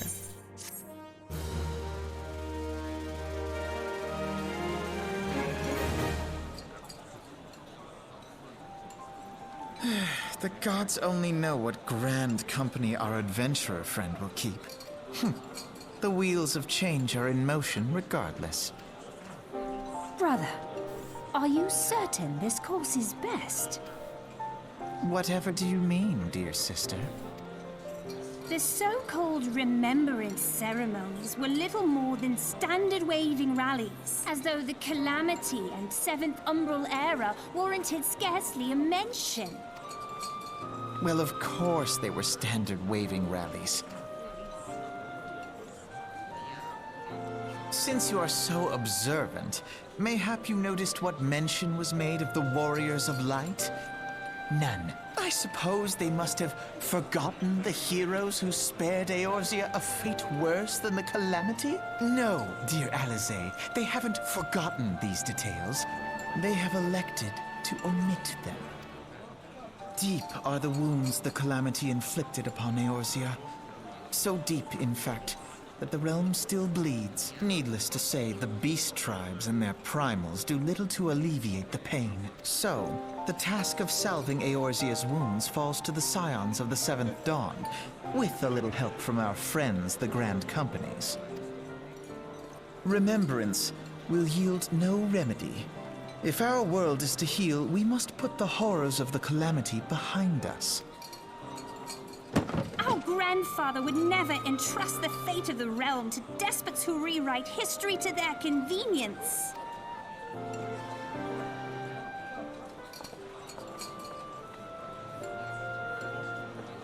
There must be another way to cure what ails this world, and I mean to find it. You are most welcome to try. Our paths may differ, but our destination is the same. In time, I dare say we will see eye to eye. I should hope so. Ellie says, fuck this shit, I'm out. Hope does not come into it.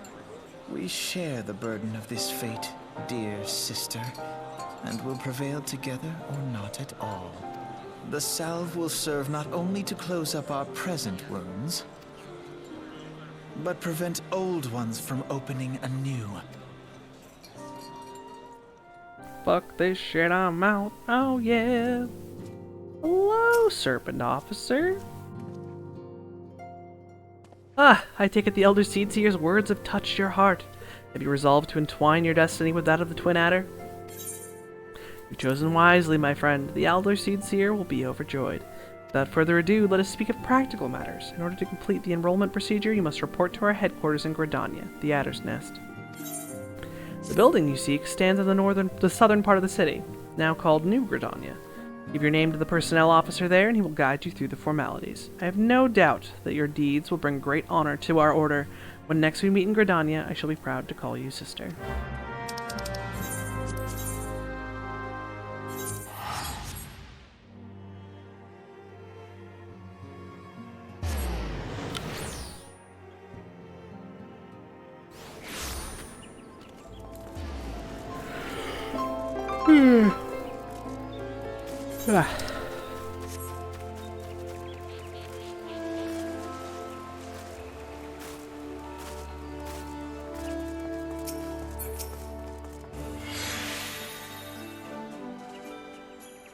You are come to the Adder's Nest, headquarters of the Order of the Twin Adder. Ever do we welcome they who would toil in the Elemental's name for the good of our forest nation. My name is Kinliana Ironhide. I believe you're expecting me. The great adventurer herself. Yes, our recruitment officer sent word that you were on your way. It's a pleasure and an honor both to welcome you to our ranks, friend. Now, let me gather together the relevant documentation. Sir!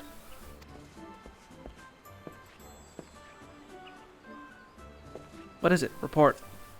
An urgent message from Amarse's Spire, sir. Highwind Skyway's airship has taken fire from Imperial forces in the skies over the East Shroud. The vessel's engines were crippled, sir, and it is forced to make an emergency landing southeast of Nine Ives. Nine Ives? God, this could not have come at a worse time. All but a handful of forces are presently afield dealing with the Ixal. Kinliana, I know full well you have yet to be formally inducted into our ranks, but we have urgent need of your aid. In all likelihood, the airship was bearing civilians, and if the reports are accurate, it will have come down dangerously close to Garlean-occupied territory. Please make all haste to the area southeast of Nine Ives, locate the airship, and ascertain the status of the passengers.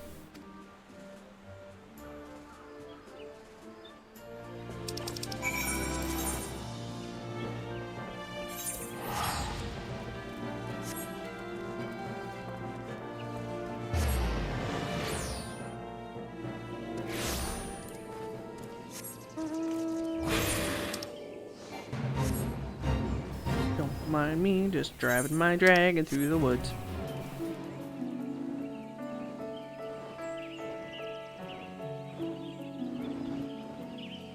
Why, hello there, airship crewman.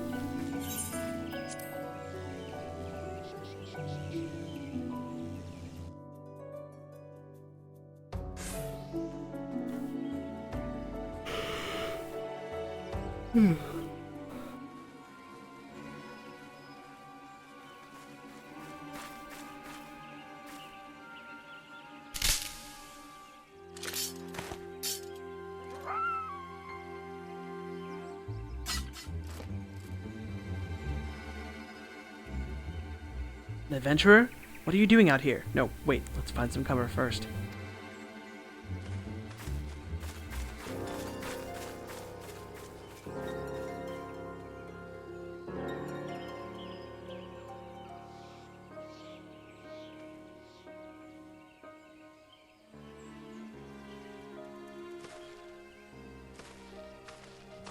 The Adder's Nest sent you. How do I know you're not an Imperial spy? You don't even have a uniform.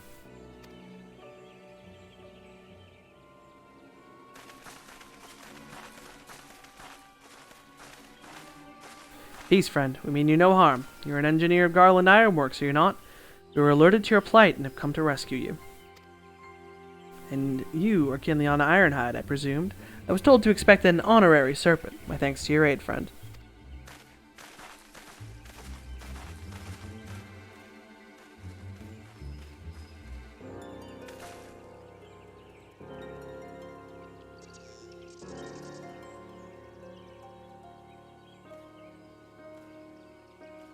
Never seen a craft of this design. Must be Garland's work. There's no end to this man's treachery. The secrets of Magitech belong in Imperial hands. They are not to be squandered on Eorzean savages.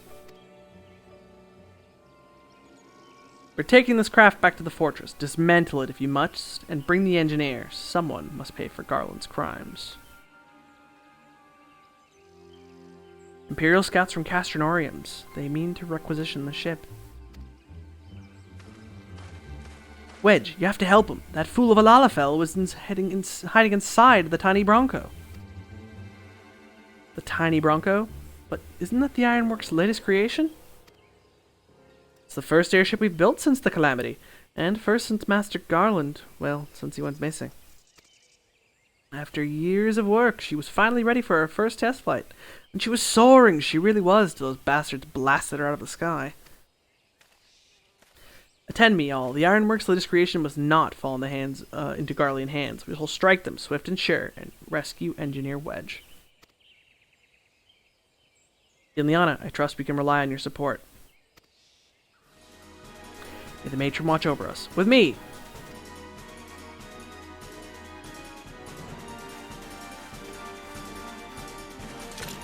An ambush! 2 arms! 4-man ambush. Look how ambushed we are. Big ambush. Hello, I am here to lend an ambush.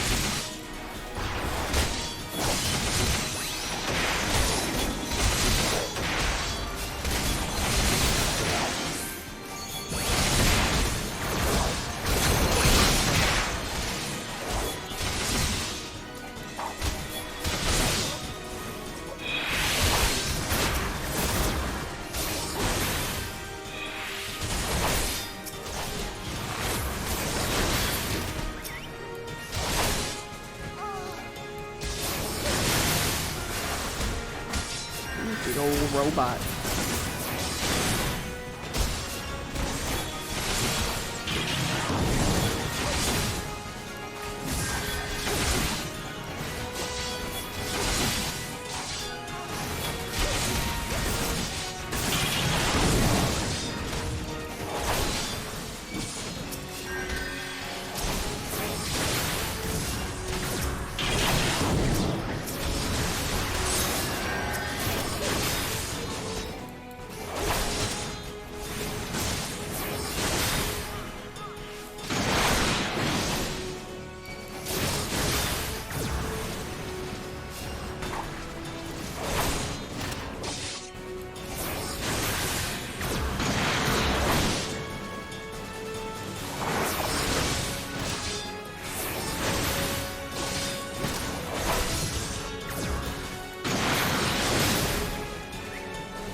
Biggs!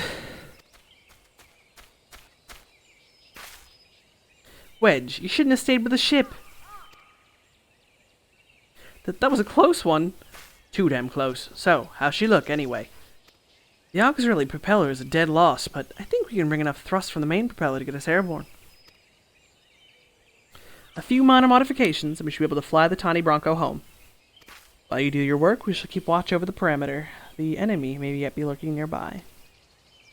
As for you, Kinliana, you have more than done your part today. I bid you return to the Adder's Nest and complete your enlistment. I pray there will be no further interruptions. When next we meet, let it be as a fellow serpents of the Order. I just wanted to say sorry, for calling you an Imperial spy and all that. Got that one wrong, didn't I? Seriously, though, if it hadn't been for you and the Twin Adder lads there, we'd be chained up in a dungeon by now. I'm in your debt, friend. We both are. Wedge. Thank you. We're very grateful.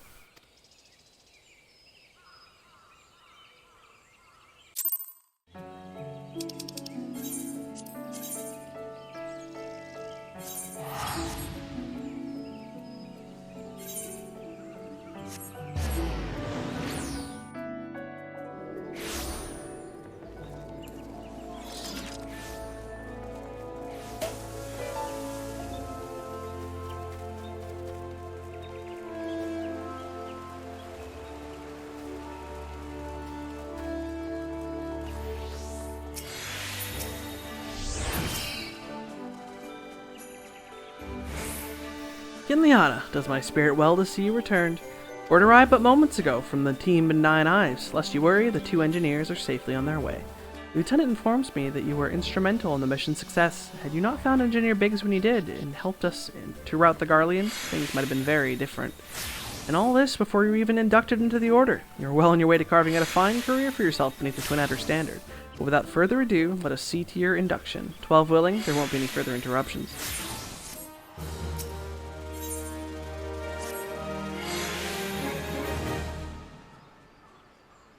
Protocol requires that I apprise you of who we are and what we do, after which I will invite you to swear an oath of your own free will. Ahem.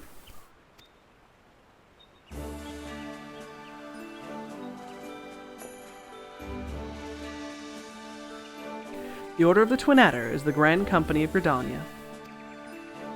It brings together the martial, economic, and technological resources of our nation, that we might stand strong in times of duress, adversity, when our very survival hangs in the balance. Our order was formed in the days before the calamity, in readiness to fight the Garlean Empire, and to combat the beast tribes and their primals. Needless to say, our struggle continues to this day. The Elder Seedseer Kane Senna is the supreme commander of our forces. Under her wise leadership, we protect the people of Gridania and the sanctity of the 12-Swood. As the entwined serpents that grace our standard, let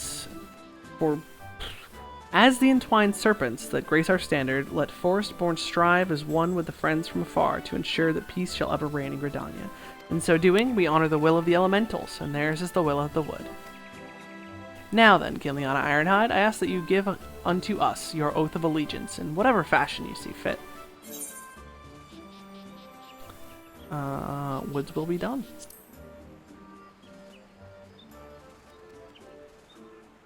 So you know the words of our grand company. That is well. Bound by this common belief, let us strive to preserve all that is good in this great nation. By the power vested in me, I assign you the rank of Serpent Private 3rd Class. You are now a woman of the Order of the Twin Adder. Go forth, Private Ironhide, and do that which brings peace to the 12-Swood and honor your name.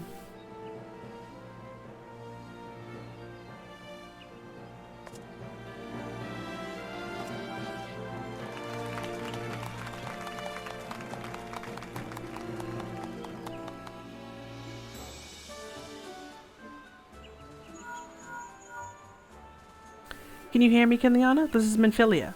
An officer of the Order of the Twin Adder contacted me with the news of your enlistment. My congratulations, Private Ironhide. I have no doubt that you're eager to make the acquaintance of your new comrades, but I would ask that you pay a visit to your old ones first. Remember, though you are now a Serpent of Gridania, you are no less a Scion. Pray return to the Waking Sands at your earliest convenience. There are some friends here whom I would very much like you to meet. We shall be waiting. The distant call of a friend in need, perhaps? As you are needed elsewhere, I shall not keep you any longer. I would, however, suggest speaking with High Serpent Commander Vorsail Elio before you depart. He may provide you with the assistance on the journey ahead.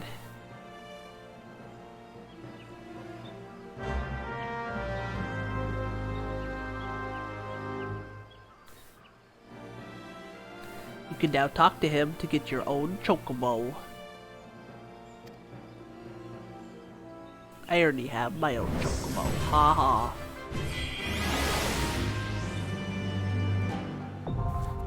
Alright. That's gonna be it for the power of New Game Plus today. My voice is killing itself and I'm losing the ability to read English. Slap another marker there. I'm gonna throw together some highlights at some point. But we will suspend our adventure until tomorrow whenever I wake up and do my dailies. Excuse me. But, yeah. Thanks for hanging out with me, friends. Hopefully, people who normally lurk in 14 can at least start to understand why I'm, you know, just the right amount of obsessed with this game.